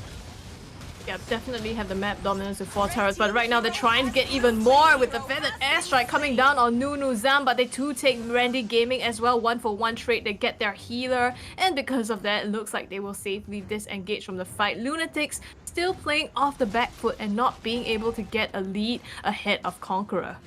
Yeah, Conqueror, if you notice that feather airstrike is starting to hurt like a truck. Koff can only take like what, 2 shot maximum, and he has to fall back. If Lunatics was able to stun her all the way down, that will be it. Now the Lord has spawned at the bottom side. Conqueror can seek for it, but I think, well, once again, Lucky is stealing turrets away. This Clin needs to scale, and the Farsa, I believe, has already scaled to that point, and I think Lunatics not having like a tank is starting to hurt them quite a lot. Yep, Randy Gaming having to back out of that. I mean, we talked about the heals being enough to sustain, but ultimately, if they can't out-sustain Conqueror in those fights, then it's gonna be tough. Right now, on the bottom side, Black Dragon Form being popped by Profdins just to get away from a 3-man siege by Conqueror. And it looks like they're all gathering around this next objective. The Lord, Conqueror starting it up, Profdins in the bushes. Now Lunuzan manages to find them, and it will be a setup to stun the Sacred Hammer, and gets 2 knocked up. The Feathered Airstrike is gonna be enough to take out 2 members here, but Conqueror, they're still trying to go for more. Coffee gets a triple kill with all his gun power and manages to stop them and still be able to contest this Lord. Good prioritization coming out from the side of Lapu Lapu, right? Finds the Farsa, locks him all the way now, and now you have no more Feather Airstrike. If Lunatics get another Feather Airstrike off, Conqueror would have just get instantly deleted, right? You can see how dangerously low every single one from the side of Conqueror is, and because Lunatics actually lost that particular team fight, they will probably force to forfeit this Lord. But Conqueror, I would say the mistake that they made is not to basically try to follow up and take this Lord away, because Lapu Lapu can basically, you know, front tank and face tank this Lord damage, whereas you leave V-Trix to try to take it all the way down. Now, because of that, Lunatics will scout out this Lord already, and they are poised for a fight. Yep, the Lord goes down to Conqueror for free, and it's gonna be Lunatics once again trying to get this uphill climb and fight back. Will they be able to pull off that same, stalemate a while back? I'm not sure if they can do that this time. It's tough, right? Profdins, it feels like he's trying to, dive in the back line, but somehow Koff and Zeus, they still get free reign to roam around and deal the damage they need. Yep. I mean, Koff is at 10 kills. He does a lot of damage as well. But now this V-Trix wave may fall in terms of the priority slightly. But here we go again. We've got a Lord munching down the mid lane at the same time. Lunatics has to brace for impact. I think they should be able to clear this very quickly with the help of this Clint and the Feather Airstrike. And just in case this Conqueror gets a little bit nutty, they still have the Estes that could heal the back line. Now, it's going to be a very nice sync up with 3-prong attack coming out from inside Conqueror. We shall see whether they hold. Lord already charging down on the mid inhibitor here, and they're facing off, just trading bullets at this point, quickly taking down the Lord. They do have enough damage this time on the side of Lunatics, but just missing that setup. And as you can see, there's nothing they can do to initiate the fight as they might have wanted to. Yeah, they crack open the bottom side, which is very good for the side of Conqueror. Like I said, trading that Lord over to a bottom side, trade that Lord over to an open base. You take that trade every single day, and the best part is Conqueror did it without losing anyone. Nice defense coming out from Lunatics though, but it's always, missing that one small little portion, that one small little part of your house that you forget to clean all the time, which is the bottom side. So Lunatics will have an open bottom side, whereas Conqueror, they can go back and just refresh, get all that HP all the way back, go back to base. But the most important thing is now burning bridges, burning the side of Lunatics jungle down should be what they should look out for, so that Lunatics doesn't get that gold lead. Yeah, that's exactly what they're trying to do now. I mean, look at Koff just stripping the jungle away from Lunatics, and it's tough to be in their spot right now. I mean, there's not much that they can do. They turtle in their base, they can't get the farm. How are they gonna possibly get back into this game? Basically, you don't farm. You just give up the jungle. And you just farm when the minions come all the way in. Now, Conqueror, they need to try to sync up their waves. They're trying to freeze the waves all the way at the track so that they slowly push all the way in, so that it's going to be a very big wave that Lunatics cannot clear. But Lunatics does have the high ground in this Farsa, so Conqueror I think they're playing it very patient right now. They know what happened in game number 1. They're not gonna do that again now. Lunatics, they just need to hunker down. They should not give anything away. Prof Dins has to be careful whenever he engages because he's the only one that could basically tank all this damage. And because of that, they need to hold and they need to stall. It's exactly what they're trying to do, and you can see Conqueror just moving together entirely because that's exactly what their composition is geared for, and they know their roles that they want to play. Lunatics, it just feels like they're scrambling a little as to how they should take the fights and how they should be able to, you know, get an opportunity to go into Conqueror's back lines. Yeah, they're just stalling. They're just looking for some, especially Conqueror. They're trying to look for small little fights. This time around, they don't have a scary Kufra to be worried about. That jumps out of nowhere, stunning every single one beside the member. But they're facing up an Estes, which likes to drag out all this game. Make sure the Conqueror runs out of steam. Could this be the steam? Gonna be Conqueror that initiates the fight with the Sacred Hammer, and already Zeus gets a double kill. They break up the members of Lunatic. It's down to 2, Prof Dins and Randy Gaming, the support, and the EXP laner, but nothing much they can do as he takes so many bullets from Kovs to the face and immediately just clobbered to death. It's down to Prof Dins to be able to make any sort of defense, but Conqueror, they're going for the objective now. They get the Lord, and they're gonna try to close out this one quickly. Yeah, they need that insurance. They can probably try to push it all the way in as quickly as possible. They have 5 going up against 1 Big Back Dragon, but Conqueror, they need this confidence, they need this Lord, right? Whereas that will cost them some time because Lunatic is slowly starting to respawn. Every one of them should start to respawn just in time to defend from this Lord again. If Lunatics were to be able to defend from this Lord, it could hurt Conqueror slightly. But if Conqueror were to be able to trade this Lord out once again for more defenses, that's absolutely great. But Lunatics, they have the Farsa, they have the wave clear, and just in case if Conqueror wants to dive, they have the Bane that tosses the ultimate and just dissuade everyone once again. So this Lord munching down where it clashes is going to be very important, and how Conqueror set it up, and especially how Lunatics hold embrace, that is going to be important coming in like maybe the next 1 minute. Definitely have to brace themselves for impact here. Lunatics, they're fending off the middle lane, but the Lord is coming down on the bottom lane. It's a 3-way siege that's coming their way. Zeus taking half of his health from Lucky there, has to back away for the moment. But Lunatics, I'm not sure how they're going to survive this. Like you mentioned, they have a lot of zoning abilities. They have the Feathered Airstrike, they have that Deadly Catch as well, but so far they've all been used so defensively, like right now on the Lord, and it's going to be difficult for them to continue defending against Conqueror's siege.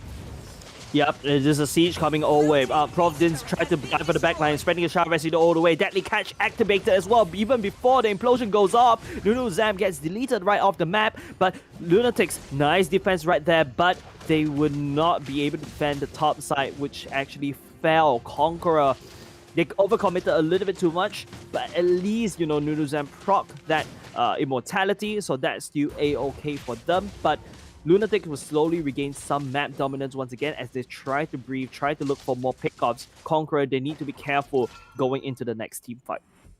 I feel like that's the engage that Lunatics needed, you know, with Prof Dins in that Black Dragon form going right into the back of Conqueror, but a little too late, and Conqueror, they actually managed to, off of that Lord, crack the entire base of Lunatics open without losing a single member.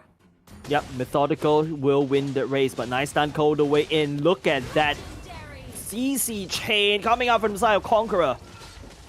Yeah, it will be 2-man knockup, but it's not going to be enough. The Deadly Catch doesn't stop them from anything. Conqueror, they continue just raging down this bottom lane here. It's up to Mary, Prof Dins, and Death to defend this, but will they be able to? They're coming from all sides now. Conqueror, they want to close out this game. They're going straight for the core Zeus, but Nonozam, he gets stunned out, and here's a Feathered Airstrike with the damage, just zoning them out of range here. It doesn't look like they will be able to close the game out just yet. Kov, he tries to put the damage onto Prof Dins, managed to get the kill. It's gonna be a trade out as Lightning goes down as well, but Conqueror, they take the core and immediately just pumps all the damage into it, taking the victory of this series. Game number 2, they adapted. They went back to old ways a little bit, but I'm very glad that Conqueror, held all the way on. Had Lunatics was able to just delete Conqueror right off the map, that would be very, very bad, because Lunatics would start picking off, all the structures from the side of Conqueror as well. I would say Lunatics just hit all their power spikes. They just hit all the damage. So in the checklist, they're going through everything that's all checked. They can start to fight, but it's a little bit too late because they've got super minions streaming all the way in.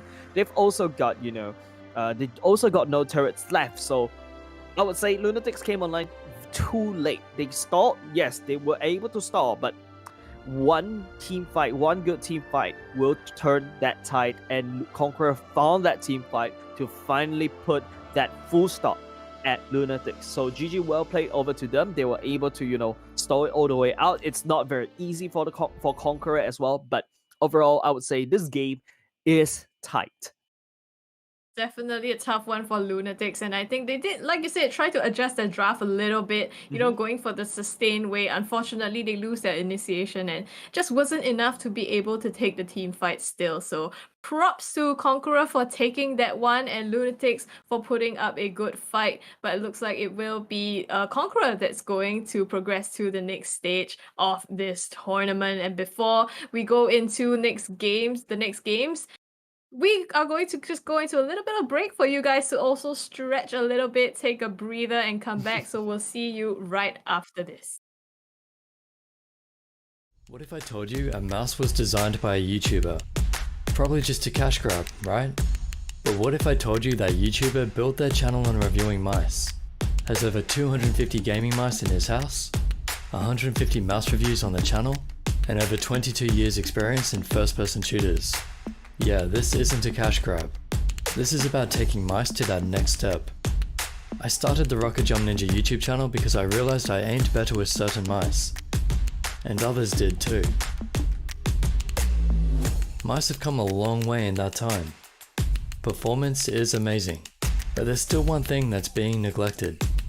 And when it comes to aim, shape is king.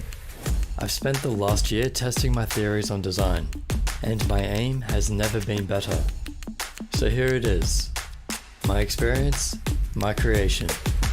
The Xtrfy MZ1, Zeiss Rail.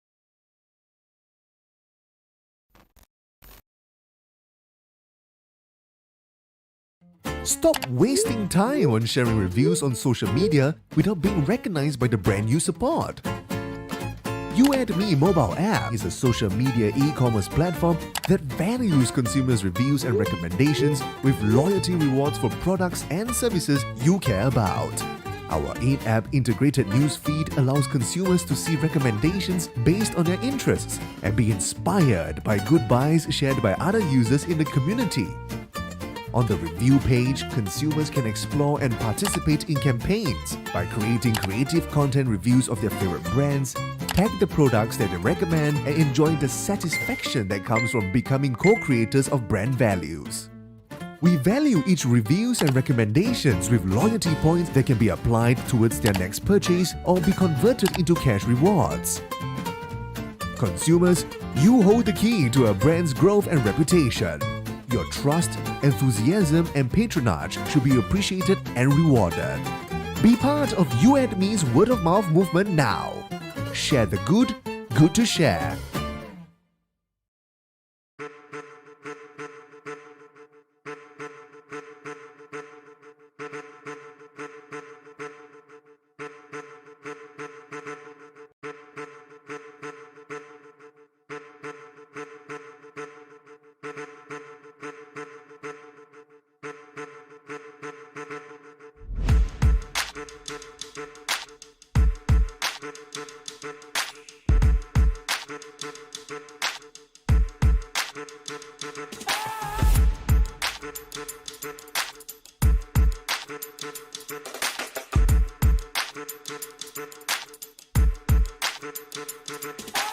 I want to extend our warmest welcome to you on behalf of Apple and on behalf of M1.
What's up, ladies and gentlemen? Welcome back to Asia Esports Festival X Comic Con. This is the MLBB Community Tournament. This is also Jace, and joining me right here is Scrubby Cheeks. And of course, this is brought to you by Esports Entertainment Asia and Comic Con. And of course, we do have a lot of supporters that's supporting us in terms of our sponsorship. Of course, it is going to be Bell's Academy Group, Built Tech, XL Games, M1, Monster Cat, Mountain Dew, OSIM, Safra, Scorpio, Electric, Shure, Umishishi, and you and me. Thank you so much, all the organizers and partners, for making today possible. And of course, to the viewers out there joining us on this weekday night. After many of you have, work to go to or school as well, it's always nice to be able to see some games. So right now, I think the draft is ready for us. Let's jump right into it. That's right. Looking forward to what we're going to be looking at this time around. It's going to be Avarice going to be going in first pick. And you have Newbie going in the second pick. This is actually, if I'm not mistaken, round 2 already. Yeah, so second series that we're gonna go into, Paquito going to be the first one that's banned out. Very strong hero, and also in the M3 as well, seen quite a lot of high prio ban over here. Lancelot gets taken off the board. That is a very telltale sign that they don't want to mess with the Lancelot at all, because they're probably going to be drafting, slightly immobile like heroes such as the marksmans. Even the Eve could be also coming on the line as well. So Avarice banning away the Paquito. He was the flavor of the month, but now slowly slipping back into the meta because people are not banning him anymore. There's not enough slots in the ban table. It is going to be a Nathan getting banned away. Valentina snappily banned all out. Seems like we're never gonna see Valentina on the Land of Dawn at all. Honestly though, I feel like if Valentina came into the game, I would be so confused. Like, if she used her ult, I'll be like, wait, who's outing right now? Yeah, who's outing who? It's gonna be like the Spider-Man meme, right? Three of them pointing at each other. But it's gonna be Clint picking up by side of Avarice, and Gato Kacha coming into the bowl today, and the Ruby as well. This Gato Kacha definitely should be going as the tank. I like him as an offlaner, but that's just me. I think it's just preference, but as a tank, he's also very viable, especially when you try to, disrupt the enemy jungle during the early stages of the game, and you do have the ultimate that could jump from afar. Avarice picks up the Eve as well, regardless of safety, and gonna be Karina picked up by the side of Avarice. Yeah, like you said, regardless of safety, I think it's going to be quite dangerous, especially with heroes like Ruby and the avatar of Guardian being able to jump right into the backline and so much CC. Right now, they're going to hover over an Angela as well, and that's just going to give them so much more cover if they want to dive that Eve. Yeah, that's so many sustain, but where is the damage coming from? It's going to be Angela finally locked in. Not too sure what's going on right there. I think they may forego a mage role unless this Angela will be taking out the mantle of the mage. Just a little bit interesting coming out from the side of Newbie. But it is going to be the bans. I think they could look for, the offlane the bans like the Yuzhong, the Lapu Lapu. But instead, they will be prioritizing the Tigreal. Seems like Tigreal's quite popular tonight. I haven't really seen him that much, but yeah, gonna be that banned out as well as the Roger. Yeah, Roger getting taken off the board from the side of Avarice, but everything is on board right now. The YSS, the I know Hayabusa is a little bit controversial, especially after his nerf, but Hayabusa looks really good against Avarice because it goes into Shadow form, the Shadow Kill form. You will be able to find a clan, you will be able to find a Karina, even that Eve as well while you're enjoying all that iframes, but it is going to be a Benedetta coming up from some Newbie. Very flexible pick. All these three heroes can go offlane. Yeah, but like you said, probably going to be Gato Gacha as the tank. I mean, across the picks right now. But Benedetta, haven't seen her too much as well, and could be a comfort pick here. I'm not sure how that plays out together with the rest of the draft, but like you said, also need a little bit more damage coming the way of Newbie. Yeah, they're severely lacking in any form of damage at all. Avarice could just burst them all the way down. It's going to be a Leomor being picked up by the side of Newbie. They are very, like I said, all 4 of these players, no, in fact, Angela can go off lane, right? All 5 of them can go off lane. And is that a Leomord jungler? So confused right now, and we probably have to go into the game. But I think he did pick up the retry, or so I saw. Yeah, he so did. maybe it will be a jungle after all. Yeah, a Leomord in the jungle. That is the first time I'm seeing this personally, and yeah, all of them can. They're very they're very tanky. They can sustain. So if the side of newbie were to able to out sustain Everest, I think they may pick up the cake. But Everest going in with a slightly more orthodox pick, it is going to be the Kaja going on the support roam role this time round. A very squishy lineup coming out from the side of Everest, but newbie. They have the tankiness, they have the sustain in the Angela, they also have the sustain in that Ruby as well, so not too sure whether Everest will be able to out-damage all of them before they start snapping on top of Xerox or even the Karina. Seems like they're playing kind of like opposite games here, right? Everest with the damage, they do have that, but newbie with the sustain, so it comes down to who's gonna be able to knock out the other one first, take out the sustain or not. But right now, they look like they're just facing off each other and nothing much. And you were right. I mean, it was Leomord in the jungle, Benedetta going to be in the off lane as well as the Ruby. Pretty interesting pick coming out from the side of newbie, but hopefully they should be able to take the cake because I feel like Everest may not be able to hold in terms of this long drawn out team fights because you got a Leomord that could go and try to dive in that clan. You also got so many potential members that could try to dive in the clan, but it is going to be a first blood going in. The X-Bot looking a little bit low. That is going to be first blood confirmed by the side of newbie. Yeah, probably didn't have his ultimate just yet and will go down. Jinch here, I think, taking some damage, having to back off, but survives to see another day. So newbie is the one showing a little bit more aggression here, and I think if they have the wombo combo with the CCs, that's gonna be pretty scary as the game goes on. Yeah, I think newbie does have that wombo combo. I'm offended. Follow up with the ultimate of the Gato Kacha, the Leomord with the ultimate at the same time, and you got the ultimate of the Benedetta. It's a very scary composition, but here we go. Ultimate will be used by the side of newbie. Yep, Penguin trying to chase down the kill, but is going to be stunned out right in the middle of the bushes here. Goes back in and managed to take out Sigriel here. It's going to be Penguin traded, and no, actually 2 kills on the side of Everest and newbie 1 down. So this gives the advantage to newbie to be able to take this turtle. Yeah, that real world manipulation came in clutch. Penguin identifies the key target, busts him all the way down, but it's gonna be a little bit awkward coming up inside newbie.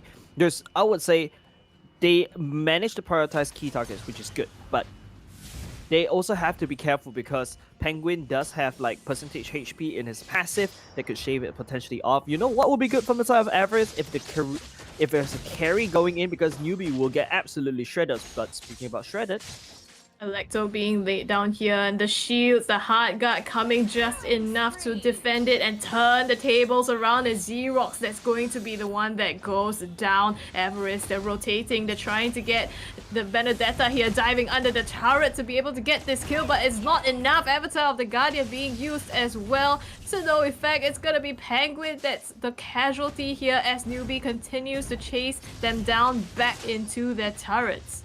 yeah, that power up definitely helped that Benedetta to actually get out alive, as Funky as topside will lose its life for itself as well. Newbie is in a good position in terms of the damage, in terms of this early to mid game spike, but they need to enjoy it because this clean should start to scale. The last insanity pop should also pop, does a lot of damage at the same time, but Everest, they're lacking in terms of frontliners. You don't expect an X-Bot to frontline, right? You expect him to go in, blast his last insanity, and he's practically almost useless. Okay, no, I mean, he can chase, but he's gonna be chasing a little bit slower. But the point being is this: newbie cracking getting a lead this early on will hurt Everest slightly. Definitely going to hurt Everest, but it's like you said, if they have the better scaling, they just need to hold it out a little bit. But right now, Penguin is in trouble, getting the real world manipulation, trying to defend it, but it isn't gonna be enough as Penguin is the first casualty to fall. Newbie continues to chase them on, but won't get any more kills off of that. Gikro tries to go in for another engage. Work is just being clobbered right now under his turret, trying to run away, but the stun is enough. One more hit will do the trick, and Matt Mystic is the one to pick it up. Ooh, Funky Bap will get taken down. Matt Mystic is starting to do a lot of damage as well. This Angela is not a mage, it's not a support Angela. It is going to be slightly mage. In fact, building up the NOD to fight against, you know, any form of region, that's also good as well. It also provides some magic power as well. I'm actually very curious about the item, so if we can also take a look at how this Angela will be building up, but it's going to be the bottom lane that will crack open by the side of Everest due to the range advantage. So looking at the gold lead is starting to close and even all the way out. Turtle is up for both these two teams to contest, but what Newbie needs to do is just click on an ultimate. Ooh, the Avatar of the Guardian comes in but doesn't connect. He gets suppressed instead by Divine Judgment, and the real manipulation will do the damage. Still alive for now as he tries to fight for his life. Somehow still managing to survive that with the hard gun on him and turn the tables around. Benedetta is the one to get the kill on Jin here, and it will be 2 to the credit of Newbie. Make that 3. Somehow Newbie manages to chase them down and get the better of them. Who needs damage when you can basically out-sustain all that damage? Nice, you know, split up coming up by the side of Newbie. They focus on the key targets and just whack them all the way down, and Xerox may find himself in trouble. Xerox being chased down by 3 right now, and here comes the Phantom Steep diving immediately for him, and he's ripped apart to pieces. Nowhere to go for Xerox. The rest of Everest are trying to come back and do something about it, but I think they're a little too late to the game. Yeah, Newbie managed to take down the Clint, but they did not prioritize taking down these turrets, so they need to be a little bit careful. You can see how that you've started to poke and start to do a little bit more damage, but you know, both is still slightly even in terms of the map dominance, but if you take it to the late game, it's going to look very, very scary. Now, taking a look, thank you very much. Taking a look at items, it's going to be an NOD first item. I'm offended, will miss for now, so Newbie, they will have to walk away a little bit sad. Some black guy coming in from the left side here, but don't think there's going to be any engage. Oh, scrap that. It's going to be a Divine Judgment onto Gikro here. I think he manages to make it out using Avatar of the Guardian, but some black guy, he comes in with the last Insanity, chases them down. It's going to be Funky Vamp who's going to be taken down, but a Newbie, they're fighting back. They're going down on the mid lane. Penguin is the one who's going to be taken down, and they choose to disengage. I think Everest managed to get the upper hand in that fight, but Newbie, they managed to also get the bottom turret. Yeah, Everest fought backwards. They don't want to engage all this head-on fight. Use the range advantage. Use that Clint to slowly gain all this damage against them. Don't forget, this Clint should be doing a lot of damage right now, but Newbie, I think they dive a little bit too deep. There's not enough, you know, there's not enough regen and not enough tankiness being built in right now as Everest slowly build up their core key items. Don't forget, it's the Benedetta that's actually at the bottom side instead, trying to focus down these objectives, which is actually quite good because this Benedetta has been way too behind in terms of during the laning phase, so taking down this turret is definitely very helpful, and now the turtle will be contested. Trying to contest it right now, but they will give it up for the kills. Instead, it's going to be the Avarice that manages to get the kill, but here's a real manipulation, not enough to sustain them. 2 down on the side of Avarice. It's going to be 3 as Benedetta gets a double kill. 3 for 2 trade along with the turtle. Avarice, they get the turtle, but at what cost? Yeah, they get the turtle, losing everyone. That's not very good. The Benedetta needs to start joining these team fights because the Benedetta will be required in dishing out the damage against Everest. Remember the second last team fight that we saw, the Benedetta wasn't around Newbie during that Sparkly team fight, and Newbie lost that team fight, right? So Everest, yes, they pick up that turtle, almost equalizing the gold lead slightly a little bit, but you don't want to be in this position, right? Definitely don't want to be in this position right now. It's not that bad. I mean, across you see 8 to 18 kills, which sounds big, but they've actually kept up the gold quite evenly. So props to Everest for being able to do that, but I think they really need to do a little bit more than that to be able to pull themselves ahead. Yeah, it all boils down to how Nightmaster uses this Phantom Steed, right? Finding key targets, try to spin to win, but you can see this Benedetta slightly lurking on the side. Trying to find an angle here, and it's going to be Avatar of the Guardian that starts up the fight here together with the real manipulation, trying to do the damage and fend them off, but is it going to be enough? Newbie, they split up the fight now, they're chasing down Work on the top side, not going to be able to get that kill, and it looks like Newbie, they will settle for the mid lane as they chunk down damage onto Penguin, stuns him out. He is deleted off of the map by Nightmaster here, and they want more. I think Newbie, they smell blood, trying to go for more, but it looks like they will not be able to. Probably just contest the turret here in the mid lane as they look to push themselves a little bit more over the edge.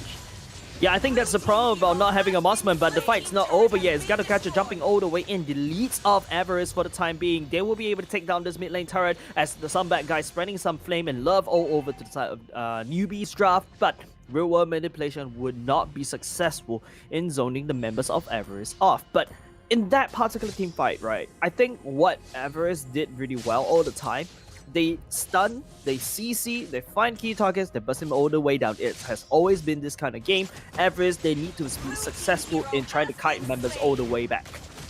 Like you said, they focus down. Funky Vamp finding Work in the mid lane here, but the revenge kill from Penguin manages to pick up Funky Vamp, and it's gonna be a 1-for-1 trade. Still, the Lord is now up actually, so both of these teams can start to look to contest this next objective. Yeah, Newbie may find themselves in a slight bit of trouble. They don't really have any form of pushing power. Don't forget, everyone are melee range, and it's very hard to tap on this turret, especially if you're in melee, because Avarice does have the range advantage in this Clint. Now, if Newbie were to line it all the way up, they will receive all that damage coming out from Clint. Definitely, and like you said, the scaling is there. If Clint gets online, it's only going to mean, spell more bad news for Newbie as they get into the later parts of the game.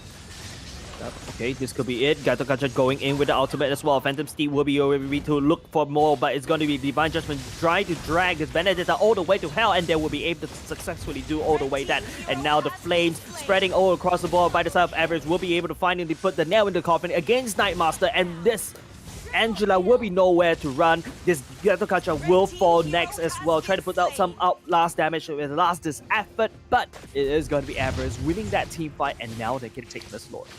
Complete wipeout on the side of Newbie, and this gives Avarice a huge lead to be able to take down this Lord. This is the opportunity that they've been waiting for, and they made full use of it. Yeah, that was a very good team fight coming out from side of Avarice. Newbie, I think they commented a little bit too much this time around, and successfully kiting backwards is Avarice this time, so they really want to try to fight in this real world manipulation. And if this export tries to go, not say tries to go in, but was able to try to use this flamethrower as long as possible, he's gonna do true damage, and he's gonna hurt. I think that's what happens in that particular team fight, but now Newbie has to try to defend, but they don't really have a marksman, they don't really have this pushing power, and here we go. Yep, already diving in is Geekro, trying to get Xerox here, and he will be the first one who's ripped apart to pieces. Real manipulation from the bushes puts out the damage that they need, but it's not enough yet to be able to take them down. Funky Vamp is the one who's going to be put in a body bag along with Geekro, and now Penguin, he's diving down onto Mad Mystic, trying to run for his life yet the heal is enough to sustain him for the moment. In the backline, Nightmaster just shredding the rest of Avarice here, manages to pick up 2 more to his name, and it's going to be 3-for-4 trade across all the board. Yep.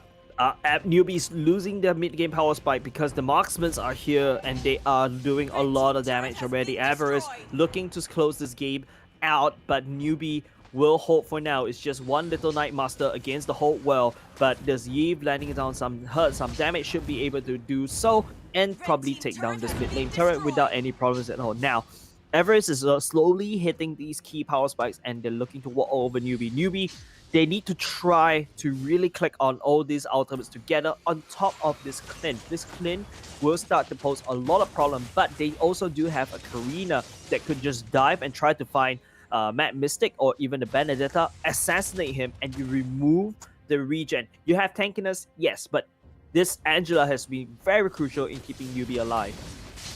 Yeah, unfortunately, it's just one Angela against the world, right? And like you saw earlier, when everyone fell down and it was down to Matt Mystic, there was nowhere else Matt Mystic could go except to retreat. And on the side of Everest, there's just so much. Even though they don't have the same kind of CC to put out the team fights, they have so much to be able to distract from Xerox. And as the game goes on, he's going to be able to make use of that to put the damage on. Yeah, now newbie has to force to play very defensively right now, pushed all the way back into their own base. Everest, they still have a second tier turrets all across the board in all three lanes. The guys of Kancha needs to land down the ultimate properly, and they need to do it now. Yeah, but first goes the real manipulation to just cut off the team fight. It's going to be Benedetta all alone in the midst of Everest here, and he's going to be sent back to the base. Everest, they have the opportunity to start pushing in, but the Arm Offender gets two, and here comes the Avatar of Guardian not connecting onto the members of Everest, so they manage to turn the tables around and get three off of Newbie. Fantastic kiting by Everest there to dodge out that huge ultimate and eventually turning around that fight. Yeah, percentage health damage is kind of OP. Don't forget, this Karina does this particular damage, especially when, oh my goodness, even using the real world manipulation zone out Mad Mystic away, and now Nightmaster won't be able to defend. It is going to be Avarice cracking open the mid lane base as well. The members of Newbie are starting to spawn, but they may be in a load of trouble because, dude, all this ultimates being tossed out is very expensive. You don't catch anyone, that is it. You need to try to stun Xerox all the way down, chain CC, but Penguin is but the Karina is also posing a lot of problems, especially with the burst damage and the mobility to dodge all of that CCs. That's exactly what they did in the last team fight. I mean, yes, the Arm Offender managed to land on Avarice, but they managed to dodge that, and the Avatar of Guardian, when it didn't connect, Newbie just didn't have anything left to contest it, and right now they're trying to contest a lot here, but it's still gonna go to Avarice. Gekro dives right in, but doesn't get anyone. Instead, takes all the damage to his face, together with the flamethrower. Real manipulation not enough. Will be able to take down Tigreal, actually, as he's stuck in the middle of everyone, and now Xerox chases down Funky Vem. Here comes the last Insanity to seal the deal, but it's not going to be any more damage at this point. Avarice, they need to break open this bottom inhibitor. Yeah, Everest is slowly knocking against Newbie's door. Clint has always not been contested at all. No one from the side of Newbie is actually able to touch him because of the members of Everest just putting up such a solid wall. And Newbie, because of all that one particular fight, just GG. It's just game over from that point. Newbie had a very good early to mid game, but late game is where the marksman will shine. And of course, when the marksman starts to get to work, there's nothing that you can do. You're gonna walk in and you receive all the damage from Clint, you're already at half HP. And now you have to fight at half HP. That's not where you want to be. So unfortunately, Avarice will win game number 1 because they did more damage than Newbie. Yeah, I mean, it did kind of work out for them, right? Newbie, when they, in the early game, like you said, they managed to win that actually. But ultimately, when they don't have the late game insurance, it's hard to be able to close that out. So it could be something that Newbie looks to adjust in the next game as they go into a different draft. A second chance, if you will, to be able to win this best of 3. I think Newbie drafted something absolutely different. Like I pointed out during the draft, I don't like it. It's too skewed all the way to, frontline tankiness, and also there's not enough, there's no range damage at all. So they may have a bit problem taking down these turrets, especially, you saw it in the last part of the game. Yes, they are able to push it all the way against Everest's side of the map. But what are you gonna do? You're gonna eat all the damage from Clint. You're gonna eat all that damage from Eve. You try to dive, sure. I will let Everest allows you to dive. We just fight backwards. We just walk all the way back, let you dive. You expand all your ultimate. Phantom speed is gone. You won't be able to chase. That is it. You can set up the team fights, I guess, right? But then ultimately, it's an objective game. You need to be Yes. able to take down the turrets. And I think even from the beginning, Everest was able to take down more objectives than Newbie was able to. So it was like playing out, the patience game. They knew that they had to wait it out. And the moment that Clean hits his spikes, they could just turn the tables and be able to take the game. Yep, I think that's something that the previous games they tried to do so. However, unfortunately, the clean wasn't able to go all the way there. I was a little bit scared for the side of Everest for a little bit. Remember, I was pointing out, oh, there's not enough tankiness, there's not enough Yeah. beefiness, but they made it work. And I think all because newbie was just too eager to jump all the way in. The Gato Kacha, I think it's a double-edged sword. Yes, you get to engage from afar, but if you don't hit anyone, you don't stun up anyone. That's it. You're basically not a suicide bomber, but you're just suicide. Oh, you suicide and you detonate the bomb, but it doesn't hit anyone. It's an empty building. That's like the worst career. That's the worst career failure you will absolutely do, and it will be your last. Yeah, so I don't know. It doesn't seem like they managed to make full use of that combo with the Gatot Gacha. Could be something that they're changing in the next game as well. And I think for the side of Avarice, even though we were scared for the Eve, with the Xbox and Kaja, I just felt like there was some sort of synergy there. Like when newbie dives in, you land the last Insanity and the Divine Judgment to be able to peel off of that Eve. So it kind of worked out in the end. Yep, so basically a pick composition coming out from the side of Aris, but let's go into the draft, into game number 2, because Aris poised in picking up the series. Newbie came in with an unorthodox draft, and they will get an orthodox result, i.e. Your team is they would lose game number 1. Yep, losing game number 1. Well, of course, it's not all over. They do have this second chance, so we'll see how they change around their draft here. But it looks like still gonna run the same Lancelot ban in this early stage. I bet someone in their draft, in their team, hates Your Lancelot team is down to banning. the core. No pun intended. Yeah, it could be. I mean, I think Paquito was also banned out earlier on, so they seem to be running this again. I didn't cure the pain. Yep, I Your think it's going to team be the is exact banning. same bans, but the most important thing is what is newbie going to pick? Are they going to go back into that weird draft that we see, or are they going to go back into a more balanced team composition? Because Everest was the one that has more a balanced team composition, and they won.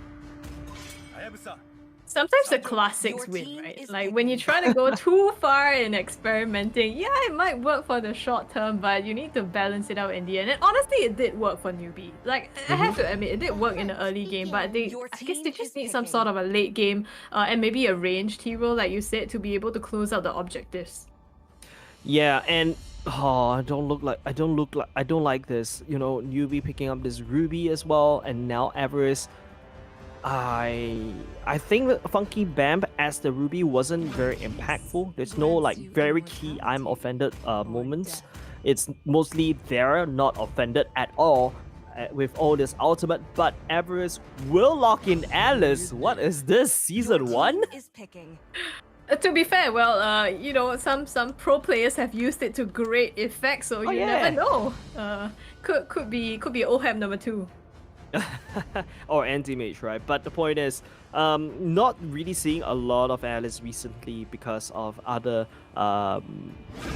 heroes popping up in terms of the limelight, and now there's a slight difference. Lapu Lapu will be picked up this time round.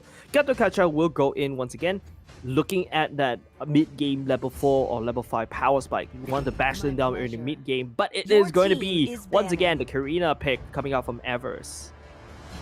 Yep, and I can't say this is that much different. I mean, they still have the Ruby as well as the Gato Gacha. Lapu Lapu is still a really divey, all-in kind of composition right now, so I'm not sure if this is if I'm a fan of newbie's draft at this point. Yeah, I mean, it's gonna be important Your whether they team pick is out a banning. marksman or not. Now, Everest, ooh, nice ban on that Lunox instead. I think we're forgetting the Eve and we're forgetting the Farsa, which is a new fresh breath of a fresh air. But Your team newbie is banning picking. away the Tigreal once again. What is this? They're opting for exactly the same bans as if they haven't played game 1. Like, I'm not sure if they're even considering the heroes that Everest had used in the previous game, especially the Karina.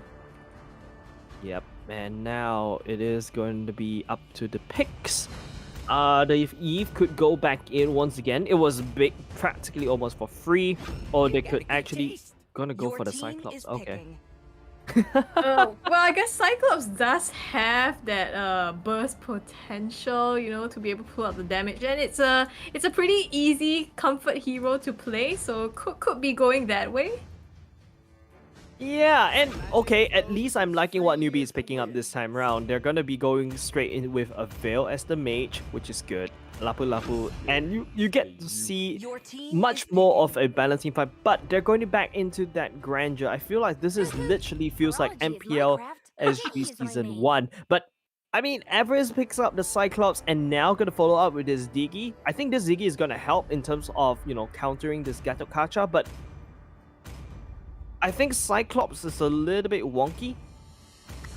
Yes, it's good. It does have a lot of burst in damage in the late game, but if everyone's really coming for you, right, at least you still have some method to kite backwards. I guess that's why you have Cyclops, especially when you go in the second skill.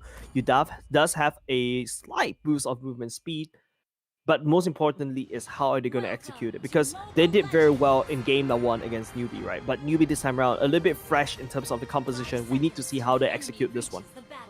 Yep, we're going into the second game now, ladies and gentlemen, between Newbie and Avarice. Remember, it's a best of 3, so this could be the match point. It's up to Newbie to be able to prove themselves that they can pull themselves back into this game.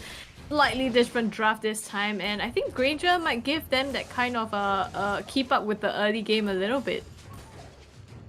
One, Granger is falling out of priority. Feels like Buntan accidentally nerfed him a little bit too much, because the only marksman that could basically survive in the jungle is only the Nathan, because Nathan doesn't have access to the War Axe. Granger doesn't have access to the War Axe. War Axe has become this very key crucial item, but okay, I thought that was a feeding Diggy for a moment. It feels really a big throwback. Yeah, it feels like it for a moment of time, but he is actually, I don't think he's meant to be a feeding Diggy. In fact, Newbie picking up 2 kills is not going to look very good for the side of Avarice, and this Diggy is just going to pop by once again. Just, I don't know what to feel, Scrubby Cheeks. Just feels like Newbie always has control in the early game, but when it goes to the late game, they may toss that remote controller over to the side of Avarice. Yeah, they do have the Veil pick now, so it could be something, you know, scaling in the late game that is going to be to their advantage. So I'm glad they picked that one up, but they still want to be able to keep their early momentum. And I guess that Granger fits in very well with that. But like you said, I was very confused. I honestly thought Jin was gonna be a feeding Diggy up until the point that he flickered out.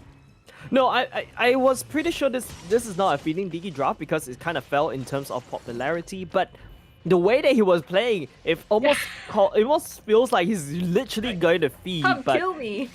Yeah, come and kill me, but he's absorbing a little bit too much damage. Newbie focus on that now. Death Sonata is a bit of a dance. Nice flicker coming out from the side of Clint. We'll be able to dodge it a little bit, but Avarice, you know, they will work on this bottom lane at this turtle. Yep, Avarice being the one to start and end this objective, I believe, for free Newbie. Even though the early game is going to them, not going to contest that. And right now, what 1v2 on the bottom, almost getting both Funky Vem and Matt Mystic, but looks like they might be able to get away. Gekuro though coming down, seeing if he can do anything for this Haunted work and just stunned out. The rest of Avarice are here to be able to try to clean up, but no kills gonna drop further.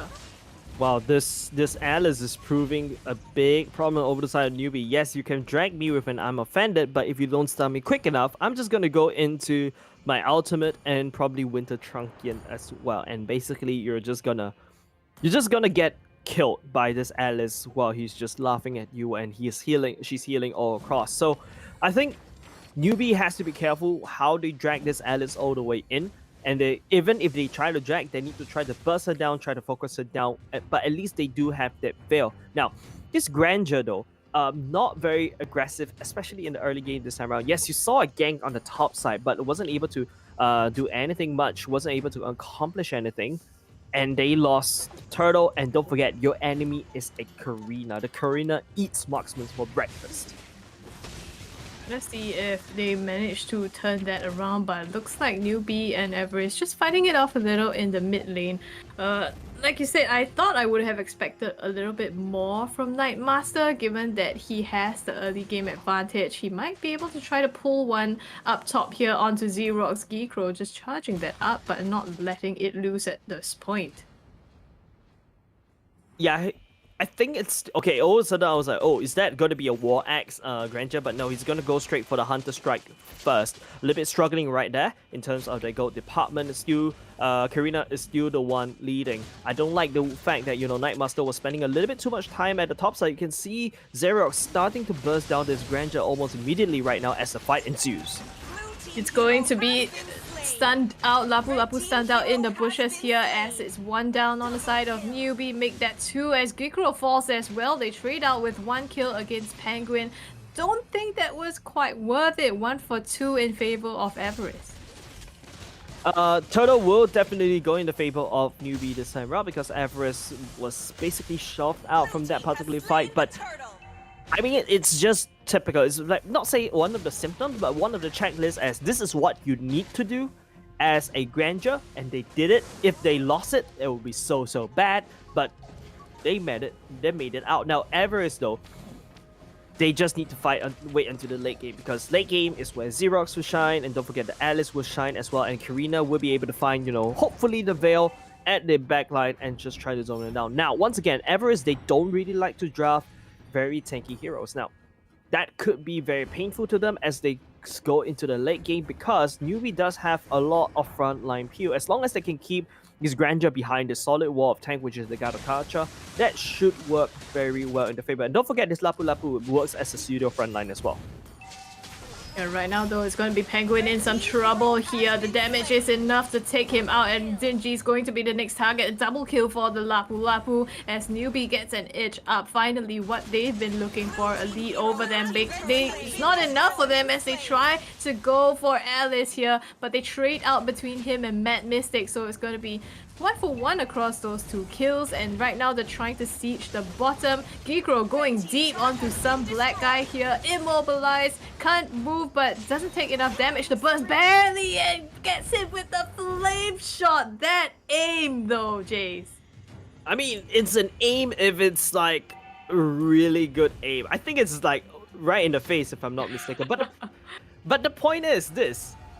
Everest is slowly losing this team fight, especially in the early game, because of the Granger priority, right? This Granger has been working out so much damage, and burst damage. In fact, you couple that with that Veil, right? It's gonna work in their favor, and now it's gonna be I'm Offended will be able to absorb the poor little Cyclops all the way. I think, are they both the same height?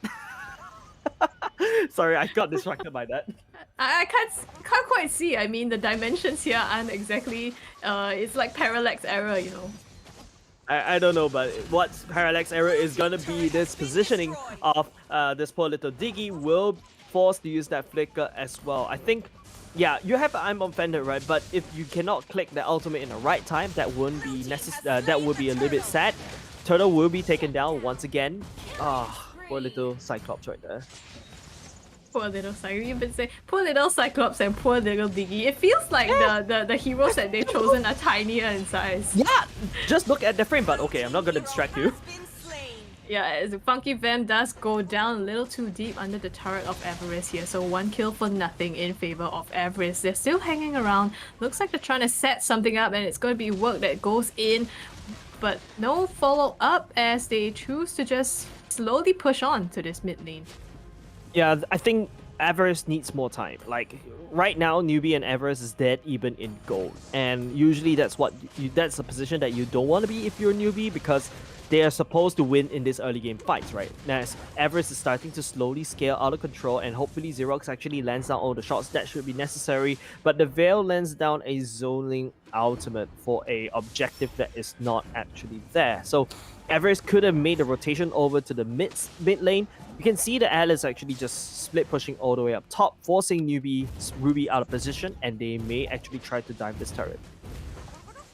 Yeah, trying to put out the damage here, but Vale again with the zoning and the knockouts going to cut them off from engaging any further. And they probably don't want to lose anyone at this point. Looks like it's gonna be Geekro tries to engage here, but he gets stunned out. And now some black guy, Lapu Lapu, diving right into the back line to pick him up. Again, like you said, poor little guy. Poor little guy and poor little Diggy, poor little Cyclops, they're all almost the same height, right? I mean, just take a look at the positioning. But the point is, that was a good team fight that Newbie wants. Everest, yes, they have the Diggy, but this Diggy, I don't see any big impact coming out. A little bit slow with the ultimate, only activates after something happened, and by that time, a little bit too late. Now, Newbie should be able to take this mid lane turret without any issue at all. You can see how Mad Mystic is constantly zoning out, but I don't really like this Karina though, not prioritizing this Veil in order to, because this Veil has been providing so much problem against Everest, and now, off the screen, that Alice finally went down. Everest too slow on the defense, will also lose that topside turret. Yeah, Everest rotated up top, but already turret has dropped down, and yeah, like I'm not sure at this point whether the Diggy strategy that they were going for is quite effective as they made it out to be. I'm agreeing with you this time around, Scrubby Cheeks, that like it's not as good. You see the I'm Offender going in once again. Yes, you use it to run away, but where is that counter? Where is the counter punch? Yeah, no counter punch now, but actually they get one. Geekro is the one to be melted down by Alice here, and Everest, they're trying to fight back. Funky Vamp trades out between Jin, I think, actually. So it's 2 for 2 across both teams.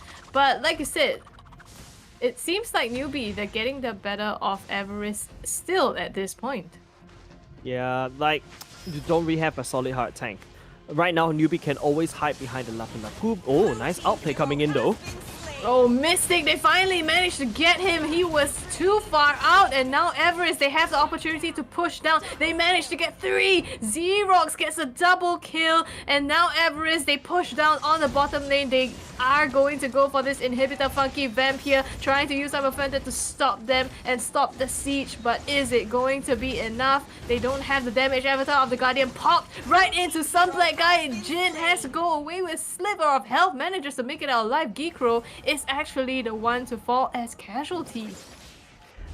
That Alice made a good play, identifying the moment to actually go all the way and juke Newbie all the way out, find Mad Mystic, and even burst him, not say burst him all the way down, it is going to be Everest, the follow-up that actually finally manages to do it. But you saw that issue. On paper, yes, it looks good. But when you build it out, if you take out the blueprint and start to build out a prototype, this prototype doesn't really work because this Diggy is playing preemptive. It's not playing preemptively. He has to play preemptively because you need to avoid getting I'm Offended. Because once Newbie casts I'm Offended and you use it, you're gonna waste it. And you saw how Newbie just identifies that, just jumps in with the ultimate. Yeah, right now it's going to be Newbie trying to jump in once again with the Bravest Warrior. It connects, but it doesn't look like they're going to follow up on it. And yes, Jin, now they're on the top side trying to just take down objectives. Ultimately, Everest, they know how to play the macro game, and that's what they're trying to go for.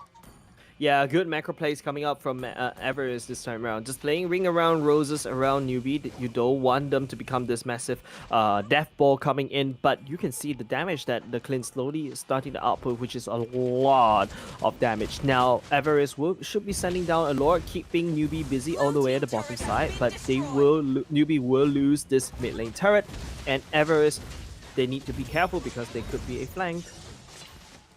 They did lose a lot on the bottom side, but Everest, they've broken open the top tier 2 turret, and just a little bit of health left on this mid lane. So I think that was really a huge pulling themselves ahead, and now they're 3k ahead of Newbie.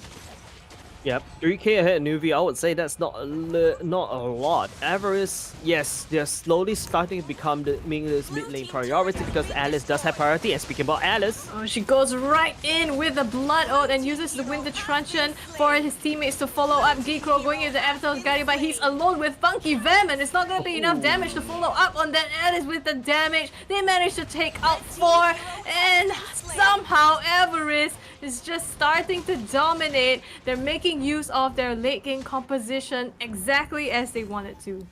This is not somehow, I think, it's just as planned. Everest wants to be in this position, right? Wants to become late game. You can see they have to clean the half the Alice. Newbie is slowly losing priority. Yes, they have a Ruby. Yes, they have Mad Mystic that could burst down someone else, but after he's bursted out, that's it. They don't really have enough sustained damage to keep up the fight.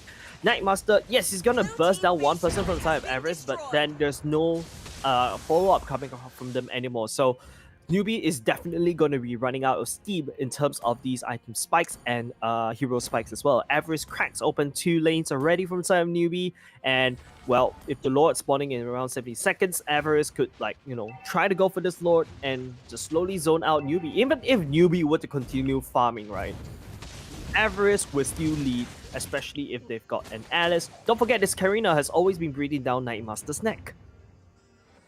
Yep, I think the Karina has definitely helped. And Nightmaster, we can see, didn't manage to get the same, like, the early game lead that he probably would have wanted. And right now, he doesn't have the scaling to match that of Xerox.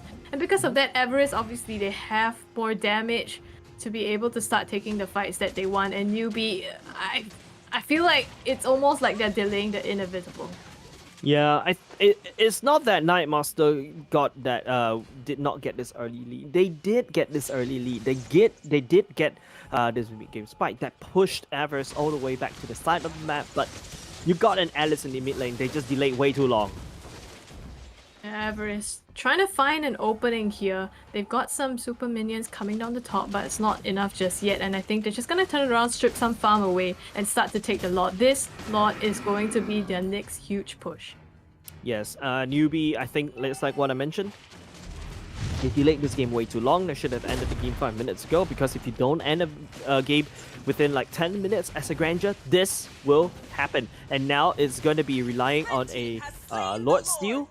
But it's going to get completely zoned out by the side of Everest, and Newbie would not even be around the Lord pit when Everest takes down the Lord.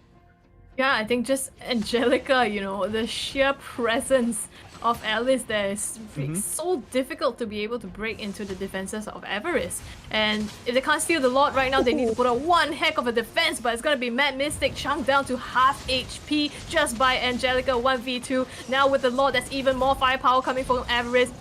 Gonna be able to start taking down the core. Here is the Lord chunking down on them. Avatar of the Gunir connects, but it's not gonna be enough, as it's going to be Lapu Lapu that goes down to Everest. I don't know if they can put up any defense at all on this, Jace. I don't think they will be able to. I'm offended will be able to drag 2 as well. Gata Catcher actually falls. You can see the Alice going down in the backline. Nightmaster will be taken down, and alongside with him will be the core and a dream by Newbie to go into the next round. They will not. Yeah, congratulations to Everest. I think Alice, we said, was a sus pick right there, going back into old seasons, but somehow they really managed to make it work. Yeah, and I think, speaking about Blast from the past, right? Granger is a relic that should be in the museum. Shelve it all the way back into the last, not say last, like, no, far corners of the museum. It's actually still quite recent. You can put him in the main entrance of the museum. Like, here lies the jungler that used to be so good, and now it got nerfed all the way down to the ground. Yep, and well, he could have if he had a more of a lead, I guess, in the early game, and they did need to close that out as soon as they could. But the moment they hit that, mid game and Clint, Alice, they got online, it was just difficult for Newbie to be able to make anything. Yeah, and don't forget, this Granger is constantly under assault. I would say it's an assault by this Karina. I would say not just assault, it's a harassment already, because you can see how the Karina just loves to look for him, zones him all the way out. And then you also have so many people to look out for. This Clint was always at the back, just constantly, casting all the damage towards him. But yes, Gato Kacha is there, but he's constantly getting melted all the way down. So a bit too, it's just like what I said in between game number 1 and game number 2. It's just suicide. That's it. Once again, Suicide Bomber somehow not being able to tick off the bomb. But Uh-huh. congratulations, of course, to Everest and good effort to Newbie.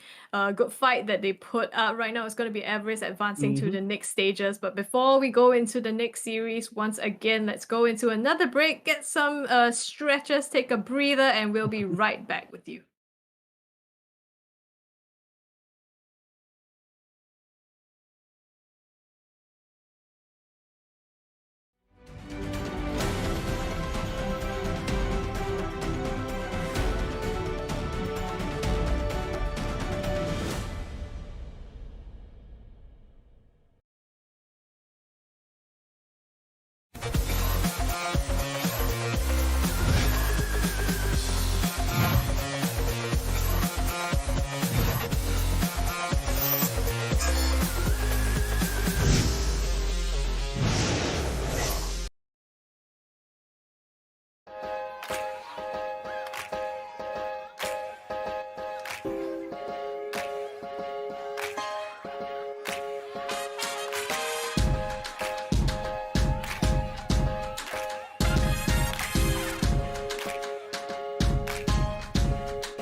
What if I told you a mouse was designed by a YouTuber? Probably just a cash grab, right? But what if I told you that YouTuber built their channel on reviewing mice? Has over 250 gaming mice in his house, 150 mouse reviews on the channel, and over 22 years experience in first-person shooters. Yeah, this isn't a cash grab. This is about taking mice to that next step. I started the Rocket Jump Ninja YouTube channel because I realized I aimed better with certain mice. And others did too. Mice have come a long way in that time. Performance is amazing, but there's still one thing that's being neglected. And when it comes to aim, shape is king. I've spent the last year testing my theories on design, and my aim has never been better. So here it is. My experience, my creation. The Xtrify MZ1, Zeiss Rail.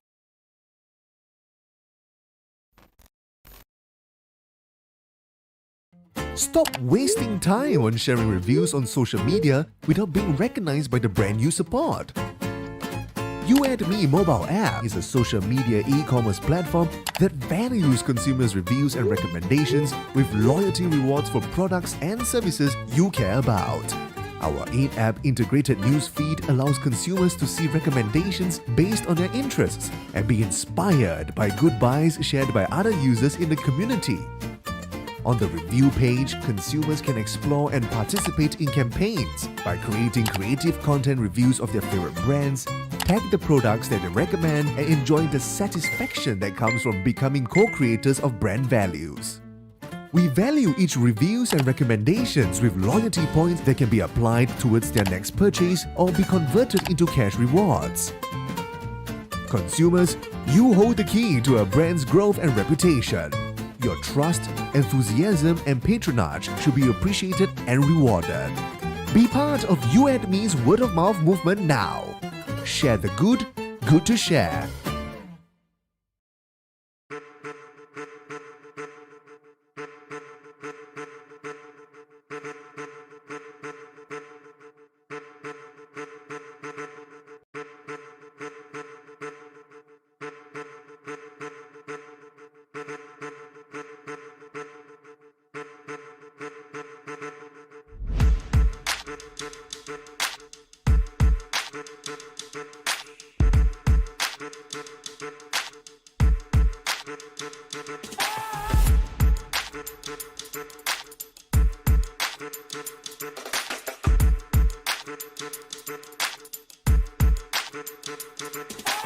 I want to extend our warmest welcome to you on behalf of Apple and on behalf of M1.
What's up, ladies and gentlemen? Welcome back to the Asia Esports Festival, and this is, of course, online. My name is Jay. Joining me right here is Scrubby Cheeks, and of course, this is Asia Esports Festival X Comic Con. This is for the MLBB Community Tournament, and in fact, coming up next, if I am not mistaken, it is going to be Conqueror going up against Zenka Kindergarten. Yep. Any thoughts on these two teams? I mean, we've seen best of threes, but 2 games only out of these 2 series. Wondering if we will go into a 3rd round this time. Well, don't jinx it, Scrubby Cheeks. Ask and ye shall receive. But you know, Zenka Kindergarten. Zenka is a impunity. Was it a coach? Yeah, I think it's a coach as well from the side of impunity. So if they decide to call themselves Zenka Kindergarten, I'm raising my eyebrows this time. Yep, they are. Yep, impunity is right. It's Zenka and his kindergarten, I suppose. Right now in the draft's going to be Yves right off the bat, going to be taken off the board. Zenka is a good marksman player, if I'm not mistaken. We saw Minion before in other tournaments, but we haven't seen Squishy Bay do mobile and steady from BP. I think that's how you pronounce it, right? I think so, yeah. From From impunity as well. Yep, they're all from. So they're basically not just like your, well, casual players. They are actually quite, not say quite pro. They are pro players themselves because they play in MPL. But Zenka Kindergarten bans away the Yves and the Beatrix, prioritizing these picks. Now Conqueror has to ban the Clint away. If not, Zenka Kindergarten, ooh, they will pick it up for themselves. Might pick it up right now. Valentina is open, so don't know if we're gonna see her this round actually. Oh yeah, Valentina. Oh, there we go. There we go. Yeah, the Scurvy Cheeks, you call it. Ask and ye shall receive. And I bet at this time we're going to go into game number 3. But Clint is open. And yep, they're going to pick it up. But El Paquito will be secured by the Sire Conqueror as well. They are an okay team. May have a bit trouble trying to close it out. They are a very hot-headed team. Very aggressive, very impatient. We saw it in the first series, but going up against Zenka Kindergarten, they have to remain their cool. They have to try to slow a little bit down, especially giving, Valentina over to the other side. I think this is the first time I'm seeing a Valentina in a tournament. Not sure how it will look like. Your Yep, team is definitely picking. first time for me as well. I think, like we said, it's gonna be a bit confusing. Not sure who's the one doing the ultimate, so we're gonna have to keep my Your eyes peeled team for is it. banning. Right now, though, Oh. Zenka, they're gonna top it off with a Rafaela as well as a Brody, and Conqueror responds with a Kufra pick. So now I think Conqueror's mind is, what are the worst ultimates that I have to draft, right? Because Paquito, yes, that knockout punch is a Your little bit team too, is quite banning. strong. Clint's ultimate, well, technically speaking, once you become that Clint as a Valentina, you actually gain his passive. Your Kufra, team is picking. yes, that works. You jump in, you dash in, then you have to use the ultimate. Like, basically, you gotta play as a Kufra because the Valentina does have a bit of gap closer, has to use it wisely. But now it's gonna be a Farsa gets taken off the board. Conqueror will take away that link. Your Oh team no. is picking. Going to be another Veil. Somehow, flavor of the month, flavor of the day. Veil and Kareen picked up quite a lot today. But Alright, coming in with that magic damage, and right now it's over to Zenka, hovering over a Uranus. Yeah, the reason why I literally said oh no and shook my head, we're not showing the webcam right now, but the point is this. Zenka Kindergarten with Valentina taking over Veil's ultimate is gonna return that Veil's favor. Don't forget, Your Veil team is is picking. immobile, so he has to eat his own ultimate just if he doesn't actually manage to get away in time. Now, Zenka will draft that Lancelot right now, trying to just dive in towards the the Veil and even that Clint. So I love what Zenka Kindergarten has secured for themselves. A lot of priority picks, including the Uranus becoming a little bit more popular throughout M3. We saw some pro teams start to pick it because of the ability to, cut waves and then set it up, be slightly tanky, be very annoying, especially in the late game. And now with Conqueror, oh my goodness, they're gonna go with the Esmeralda. I say you have this one lane that will never move, and they will try to cut each other, and you'll be a little bit confused. But I think the whole game will revolve around the other teams. How are they going to rotate? How are they going to secure leads? Yeah, definitely excited to see that. And Valentina, I think the composition, it doesn't have too much engage if I remember Zenka Kindergartens as well. So they might be relying on Valentina to steal some of these ultimates and Kufra to be able to set up the kills. And I think that might actually be very useful for them. Right now though, it's gonna be game 1, ladies and gentlemen. Zenka Kindergarten and Conqueror, this first game is gonna set the pace. Yeah, Zenka Kindergarten doesn't really have anyone that could just start the fight. You have Conqueror, they have, the Kufra that could just set it all the way up. But, if the Kufra wants to dive you, sure, let it dive you. Zenka Kindergarten just has to back off. We saw that in some of the teams. Yes, I tried to fight. I just back all the way up. Just take a look at that, how the way that this Valentina jumped in over the wall and jumped backwards over the wall. Guys, I feel like we're in for a treat. Definitely, and you talked about the Veil, right? Oh, hold that though. It's gonna be Steady that has to flicker out Burn in order to escape that a little too aggressive in the jungle of Conqueror. But you see, the thing is, he has mobility. Steady Valentina does have that mobility to be able to get out as opposed to Koff, who is going to go down as the first blood. Yeah, and And I feel, just take a look at this. They're very aggressive in this team matchup going up against Conqueror. In the previous series, right, we saw Conqueror as the one that's leading in aggression. Zanka Kindergarten, it's basically this kindergarten teacher that shows Conqueror the world, abusing the mobility of Valentina and the burst damage in Valentina as well, especially early on, even before, level 4. And don't forget, whenever Steady actually hits someone as a lower level than her, she gains heal, she gains sustain. So that's not looking very good for Conqueror going in, especially with Paquito at level 3. Definitely not looking good. Heal, sustain, mobility, what more could you ask for? But right now it's gonna be Squishy that's on the retreat, trying to back away from Apex here. The backup is here for to aggress on Conqueror though. It's Nunu Zam activating the bouncing ball, trying to get away, but the damage and just cutting off his escape path. Nunu Zam falls as the third kill to Zenka Kindergarten. The ironic thing is that Kufra doesn't have his ultimate yet, but Zenka has that Kufra ultimate right in the back. You can see it in the icon of the side of Valentina. And now with Valentina, mobility, you'll be able to find you, push you up against the wall like how the Kufra did. But Zenka definitely going in a very dominant lead. Lancelot is picking up so much kill pressure, and that is not looking very good for the Conqueror. Yeah, we saw Conqueror more of the aggressor and coming up on top in the previous game. So I think this is a bit of an uncomfortable spot for them right now. Probably not a good position to be in, and to top that off, Zenka now they have the turtle as well, even more farm and a step ahead of Conqueror.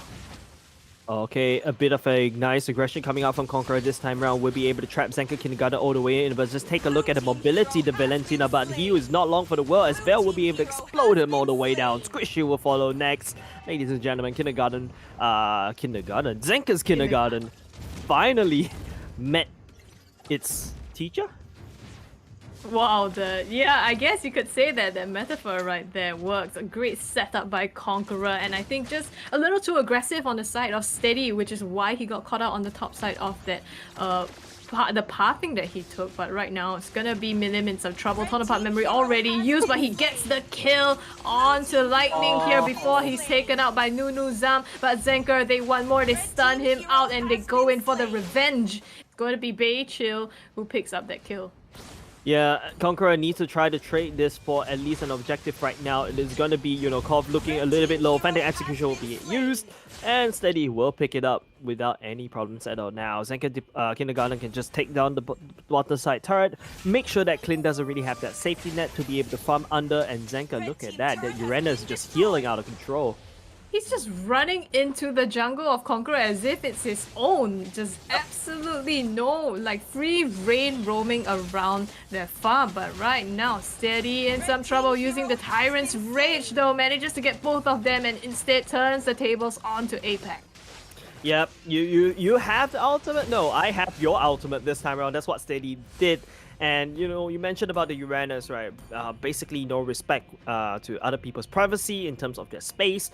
Dude, if the Uranus is in his own base and is his own jungle, that Uranus is out of position. Because if you're Uranus, you have to try to invade hard. And that's what Zenka did, providing so much vision, providing so much jungle pressure as well. You can see Zeus is not having a very good time as the Paquito. Especially if you are a Paquito, right? You want to secure all this early game lead. It wouldn't be able to happen if Zenka constantly pressure in your own jungle. Not even a lead. I mean, right now, Zeus is just fighting to stay even, and it's gonna be Lightning that is clobbered down here in the bottom lane as Zenka looks to find more. They go on to the turret, clears it immediately, and now trying to go on the members of Conqueror. It's gonna be Koff stunned out and just taken out. And they continue. It's 2 for 2 so far though. Conqueror also manages to keep their pace here, but one more added to credit of Zenka Kindergarten. Zeus in some trouble here. The back and forth knockout punches not going to be able to do enough to close this fight out. Yeah, I like the fact that you said that Zeus is in trouble, but it was supposed to be the marksman that's in trouble because the Paquito should be able to burst down the Brody, but that did not happen. So I like that massive respect coming up from you towards Milim. But the point is, you can see Conqueror, they lost so much at the bottom lane, right? And it's gonna hurt them a lot, especially in terms of the map dominance. You can see Zenka Kindergarten, they're just gonna go on in ham. Even the side that Esmeralda is forced to just try to use the ultimate on top of the minion, just trying to clear, but Valentina is in position, poised for attack. Yeah, they're just positioning so aggressively ahead of the turret right now.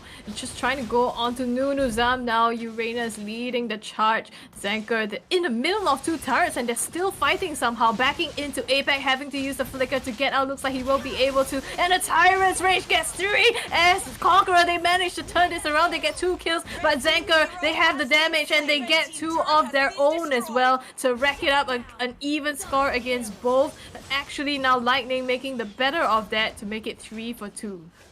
Yeah, and you know what? Everything is going on. Yeah, Zenka lost a little bit too much, but you can see Zenka is just like, nah, I'm just gonna, you know, clear these minions. You're gonna go. You guys can fight. It doesn't really matter.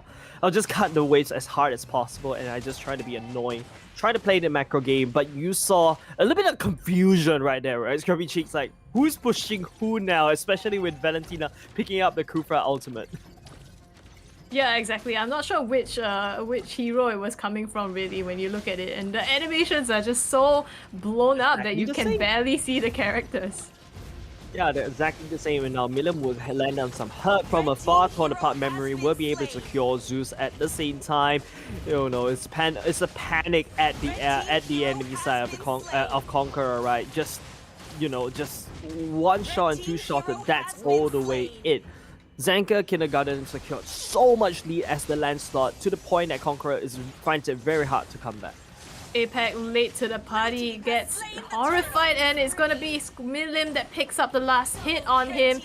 Just the wrong side of the map, runs right into the members of Zenka Kindergarten. 3 kills for them. Yep, 3 kills all across the board, ladies and gentlemen. Zenka Kindergarten secured so much lead. You can see the landslide is like level 11. Zeus struggling at level 9. Will get executed right in its own comfort of the jungle once again. This is gonna be a very tough battle for Conqueror as Zenka Kindergarten slowly closes all the way into the victory. It's just absolutely outrageous at this point. I mean, 18 kills to 10 and they're still going right now.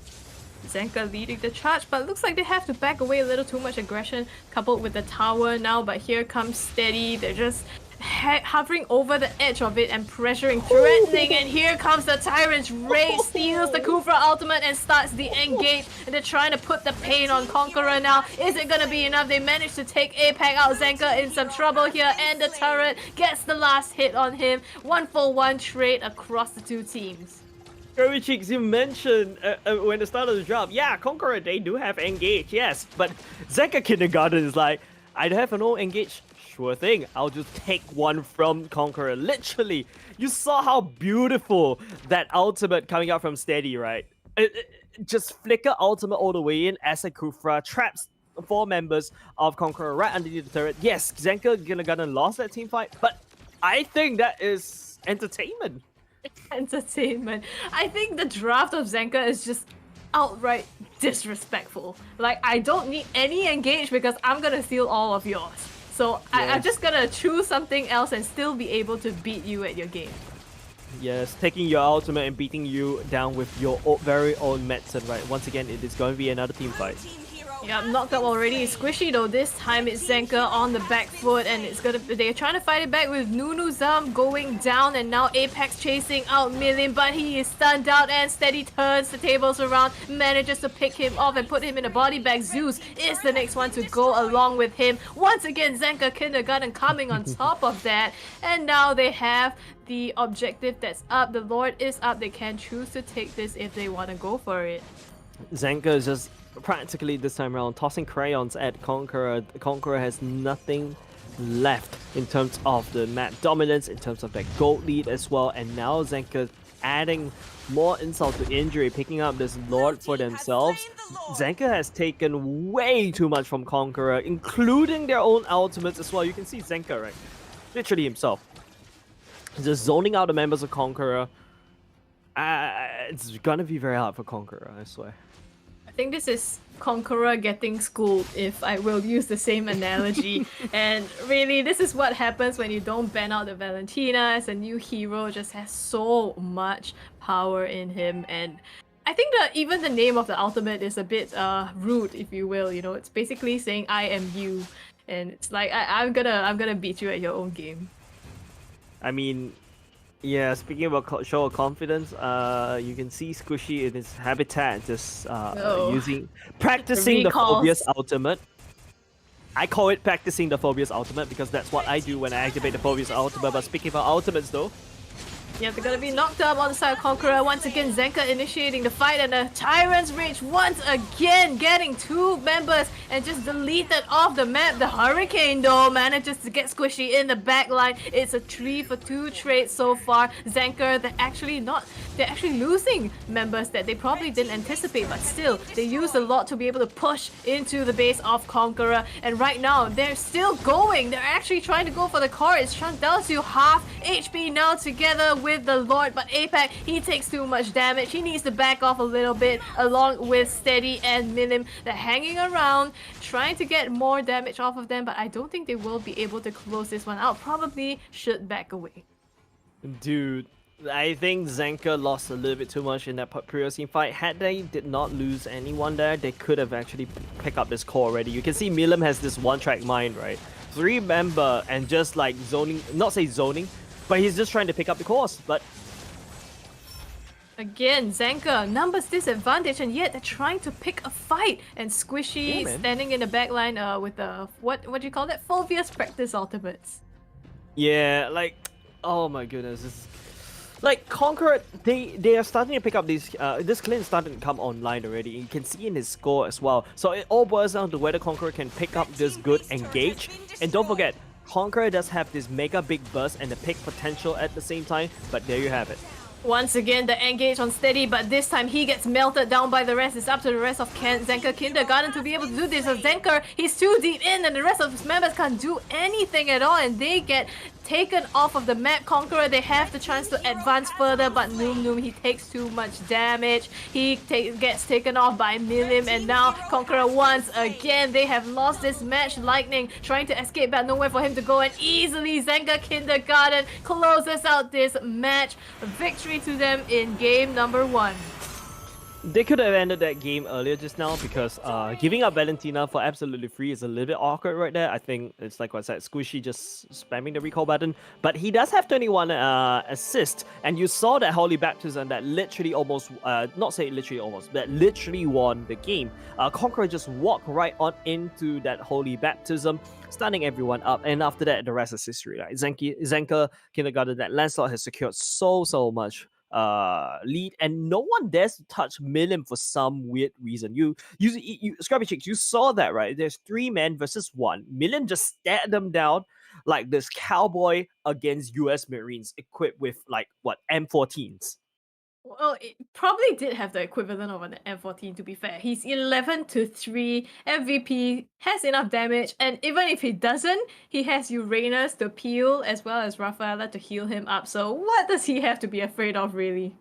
I would say everything, because I think it just goes to show that he knows what to do just in case if members of Conqueror decides to drop on top of them. But I think all in all, it's just the fact that Conqueror may have just got completely zoned out, and especially during the early game, because you saw the Paquito wasn't really that impactful during the early game. It's usually you as a Paquito jungler, you want to try to hard invade. You want to abuse the fact that, hey, I hit my power spike at level 2. I'm going to try to beat you down with my boxing gloves. But instead, it's going to be the handsome assassin that goes around sniping key targets. And this Valentina, right, just provides so much trouble. Her first skill is her main source of damage, and it hurts like a truck. Don't forget, every time she dashes, and if that projectile hits someone, that cooldown gets refreshed. And that means that it's going to hurt even more burst damage, and it's also going to apply that Terrify. It's going to apply that CC as well. So I think Valentina is broken. If there is a PSA that calls you to ban Valentina, this game will be it. Please ban the Valentina. Pretty sure we're gonna see a Valentina ban in the next Oh, game yes, if they don't definitely. something's horribly wrong with the draft. So I'll be expecting to see that as the first ban, I think. Or maybe because Conqueror will be Conqueror will become first pick, right? Because Zenka Kindergarten was first pick earlier. If you notice how Zenka Kindergarten just prioritized the Valentina as compared to that Clint, they're gonna give that Clint away. It doesn't really matter. We try to win this early game. We try to win before 15 minutes, or we try to win before like when Clint gets a little bit nutty. I think they should be able to pick it up. But don't forget, there's a landslot coming for you. So many iframes for you to dodge all that skill. So many iframes for you to dodge all of that passive damage coming out from Clint. Yeah, so I think even though there was a lot of focus on the Valentina, it was also the Mhm. rest of the draft, that came together to make it possible. The Lancelot, Uranus with the peel as well, Zenka just Mhm. absolute disrespect in the jungle of Conqueror. So it was a difficult game. I think Conqueror probably has to go back and really think about it. They did run a quite different draft from what they did before. Before they had the Roger, the Karina as well, but we didn't see that at all.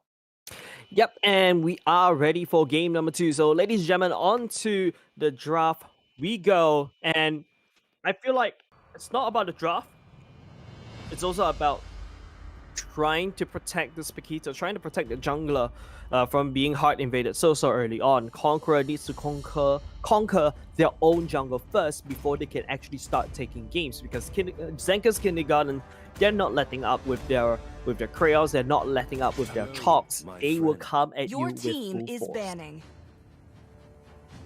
Definitely gonna come with Your force, team but is now it's gonna banning. be the Estes as the first ban actually, and Zenka Kindergarten responding with a beat ban on the Eve here. Maybe trying to get at a Valentina ban, but I don't think Zenka's gonna let that through either way. No, Conqueror Your will team ban the is Valentina banning. for themselves instead. Zanka could go ahead and ban Nathan as well. Your Yep, there you team go. is picking. Klein will be first pick by the side of Conqueror. I believe Conqueror loves that, especially Lightning, right? He loves that Klein. If not, he may try to secure a Farsa for themselves, because Zenka Kindergarten has already banned out that Eve. But it is going to be Your Lightning team on is that picking. Klein. Yep, securing that for Lightning as well, and looks like Zenka will opt for the Your team is Farsa picking. instead, taking that off of the hand so Conqueror doesn't have a chance to pick that, and to top it off with the Paquito. So Zenka looking pretty scary already.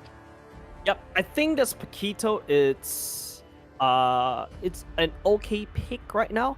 I think Zenka would definitely bring this Paquito to the offlane. Personally, I like a Paquito in the offlane. I don't really like it as a jungler, because there are definitely stronger junglers out there that deserve that role. But it's gonna be Conqueror picking up this Kufra once again, drafting this Beatrix in as well.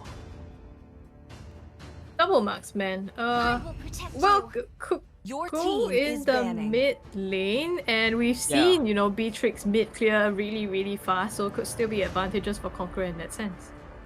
Yes, and I feel Ooh. like this is gonna be a replay of game number 2, Your team is when they're banning. going up against Lunatics as well.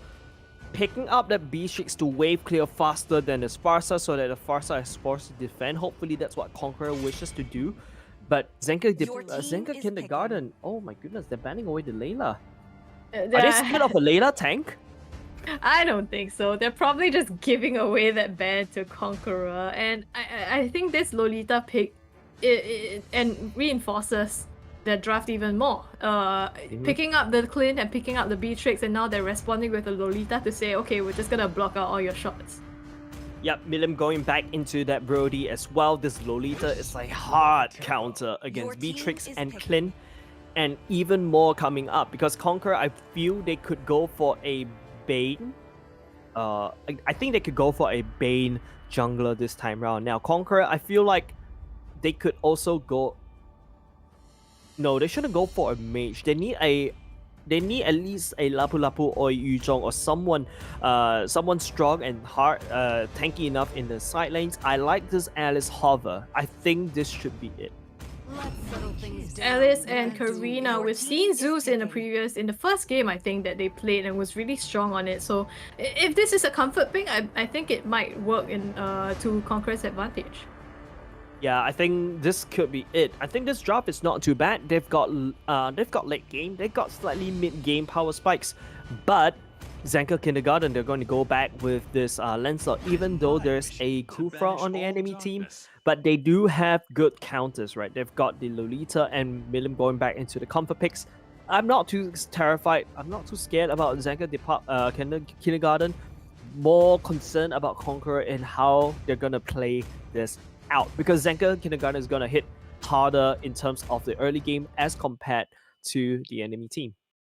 Yep, definitely. But the thing is, if Conqueror gets to the late game, and they need to get to the late game, then that's a chance for them. But somehow they need to be able to pull through to that stage.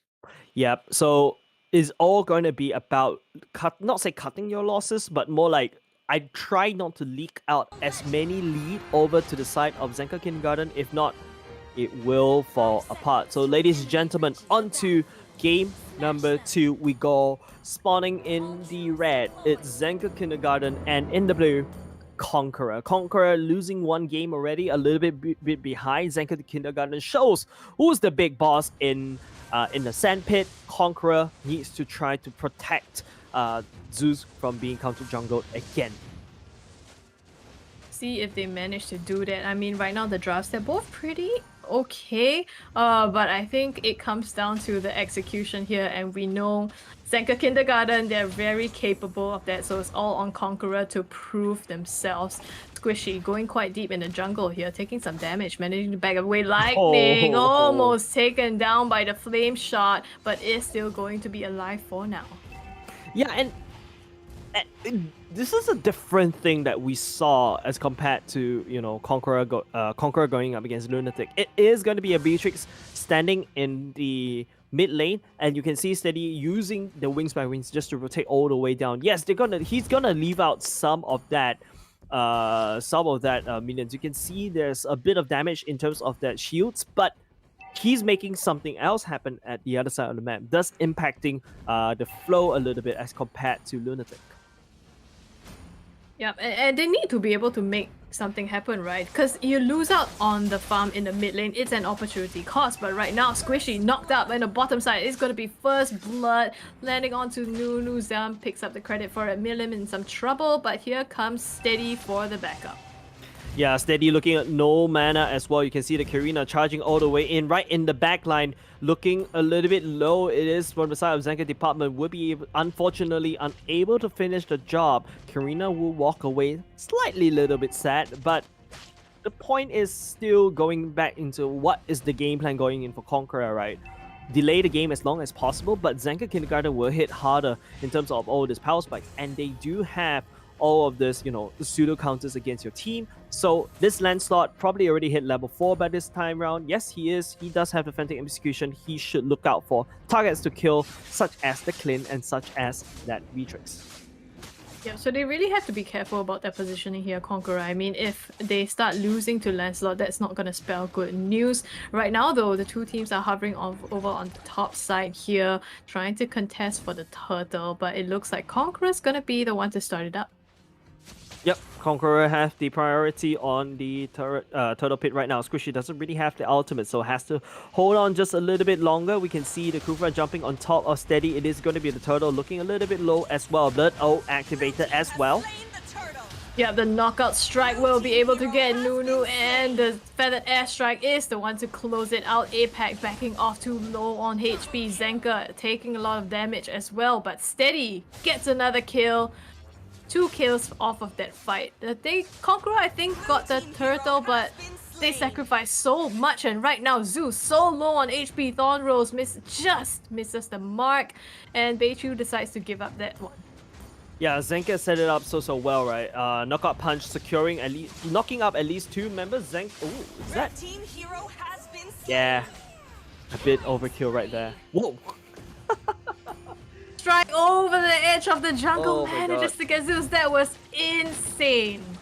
I was literally going into PTSD when I saw that happening, and once again, Conqueror will lose too much already in the early game. Yes, you have late game heroes, but you give lead over to Zenka, it is going to be over. I don't understand why the Lancelot decides to dash all the way in so much, and then, you know, Zeus thought that he's safe, right? And then suddenly just a wild feather airstrike appears, just kills them off. I think Conqueror still has to play it slightly slow. They need to be patient, especially in determining all these engages. Definitely need to be patient. After all, it's a late game draft that they're working towards. And if they don't have the patience to sit that one out, then it's not going to go in their favor. But at the same time, they just can't lose too much. It's a delicate balance that they have to play here, Jace, and that's really tough. Yep, and of course, it is going to be very important in setting all of this up. Nice damage coming up from Brody, though. It is going to be clean, taking some free shots. Wouldn't be able to do anything. You can see, oh, the Beatrix coming in as well, just spreading so much damage against Zenka Kindergarten. I may feel like, Zenka Kindergarten, this bully is starting to face a little bit of repercussions from being a little bit too, OP in game number 1. Yeah, a little bit greedy as well, coming into the games, going past turrets to take kills, and Conqueror, at the very least, they're punishing Zenka for that. Yep, and it is going to be punished right now as Defender Execution goes all the way back. Now, Kirina looking a little bit low as well. You have a Lancelot chasing right underneath the back, but here comes back out. Bouncing ball just to prevent this Lancelot from jumping around. Squishy finds himself in the wrong side of the map. Will be able to walk this one out. Yeah, he actually goes deep past the turret just to try to pick up that kill, but Lightning, thankfully, I think the backup from Nunu came just in time, otherwise he would have been dead. So really great rotation coming out there from Conqueror, but Zenka, they do have the opportunity here and they're gonna take the turtle. Yep, this turtle finally going into the favor of Zenka Kindergarten. Look at the gold lead right now. It is around like 3k or ish. Conqueror still needs some more time to scale, but you have the Alice that is literally already... Oh, Lancelot going to go in. Bennett's Rage managing to put a lot of damage, but looks like it's gonna be a return onto Lightning instead. Conqueror doesn't get that kill, and again, Zenka making full use of that on the bottom side as well. Milim, another one onto Nunu. Zeus is here, but too late to the party. They lose the bottom turret as well. Yep, Milim is a turret crusher, right? The crusher of dreams, I like to call this Brody is. Brody is because he does so much damage towards turrets. Just a few knocks will be able to knock it down. Conqueror will lose way too much map dominance if they were losing turrets like this. And don't forget, it is Zenka on his Paquito duty, just zoning out, making sure that the Alice doesn't really get the stacks. Once he doesn't really get the stacks, it's going to take a longer time for her to scale. But you see Zenka Kindergarten rotating all the way in. Squishy opening up the map so well, providing so much vision. Scouting out Zeus right there is going to be very worth it. They scout out the members of Conqueror, but are they trying to make anything of it? Here comes the Numenor Blast just to start up the fight. It's gonna be Nunu stunned out on the turret, but that's not who they want. They go straight for Koff, and now Apex takes some damage. Conqueror, they're almost four people down just in that fight alone, all under their turret. This is just stomping all over Conqueror at this point. Yep, and Squishy activate the Aluminum Blast really well, stunning most of the members out for the side of Conqueror, just stunning them there so that they don't try to fight back and they don't try to kite backwards, and Zenka Kindergarten just took it with a storm. Not even the Beatrix ultimate with the bombs will be able to face them at all. They will take 2 turrets in the mid lane, no question at all, and while all that is happening, Zenka is doing off lane works. Yeah, they're slowly chipping away at the objective, and when they get the kills, they convert that into objectives as well. Zenka just being extremely clinical about this, and right now they're gonna take another objective, and all this is happening while Zenka's just zoning out the rest of the members of Conqueror as well. So they're not getting anything at this point. It's so hard for them. Milim now with the engage, just using the torn apart memory to put out the damage, and Steady gets Zeus up in the jungle, doesn't even get his farm. Yeah, Zenka Kindergarten's really burning the jungles down for the side of Conqueror. Once again, game number 2, Conqueror would not be able to conquer his own jungle. Yeah, will not be able to. It's a really tough spot for him to be in. 1-2 now with no lead ahead of the jungle. And APAC, next one to go down. Zenka, they're just going past the turret to get the kills. It's gonna be the feathered airstrike and the flame shot to close up the kill onto Koff as well as Lightning. Now the damage dealers are completely gone except for Zeus and Nunu left to defend this bottom inhibitor here. Squishy leads the charge, and look at them, just the presence alone is enough to fend them off. Yeah, you can see Steady just stepping forward, right? Karina doesn't have any answers for it. Zenka Dip Kindergarten takes down the bottom side and will proceed to take down the mid. No follow-up coming up from the Alice as well. Not even going to try to commit because he knows that if he blinks all the way in, even with the Blood Oath, it's not going to be enough to keep him alive. So he is forced to forfeit bottom side and the mid lane inhibitor turrets as well. Yeah, and Zenka just making full use of these minion creeps. Like, they don't even need the lot. They're just using the minion creeps now. Newman on Blast doesn't connect, but it looks like Nunu, he's trying to use Bouncing Ball to get away now. Bennett's Rage has the damage onto Steady, but it's not enough. It's Steady manages to get Lightning. It's 2 people, 3 people down. Mega kill and a killing spree for Beichu. They take out everyone on the side of Conqueror, and they close out the game. It's victory to Zenka. An absolute onslaught, a slaughter for Conqueror. Yeah, just take a look at the score as well. It's an absolute slaughter from the side of Conqueror. Zenka Kindergarten putting them all the way back. Yes, Conqueror was getting a bit of lead around the early to mid game, but they grabbed it all the way back.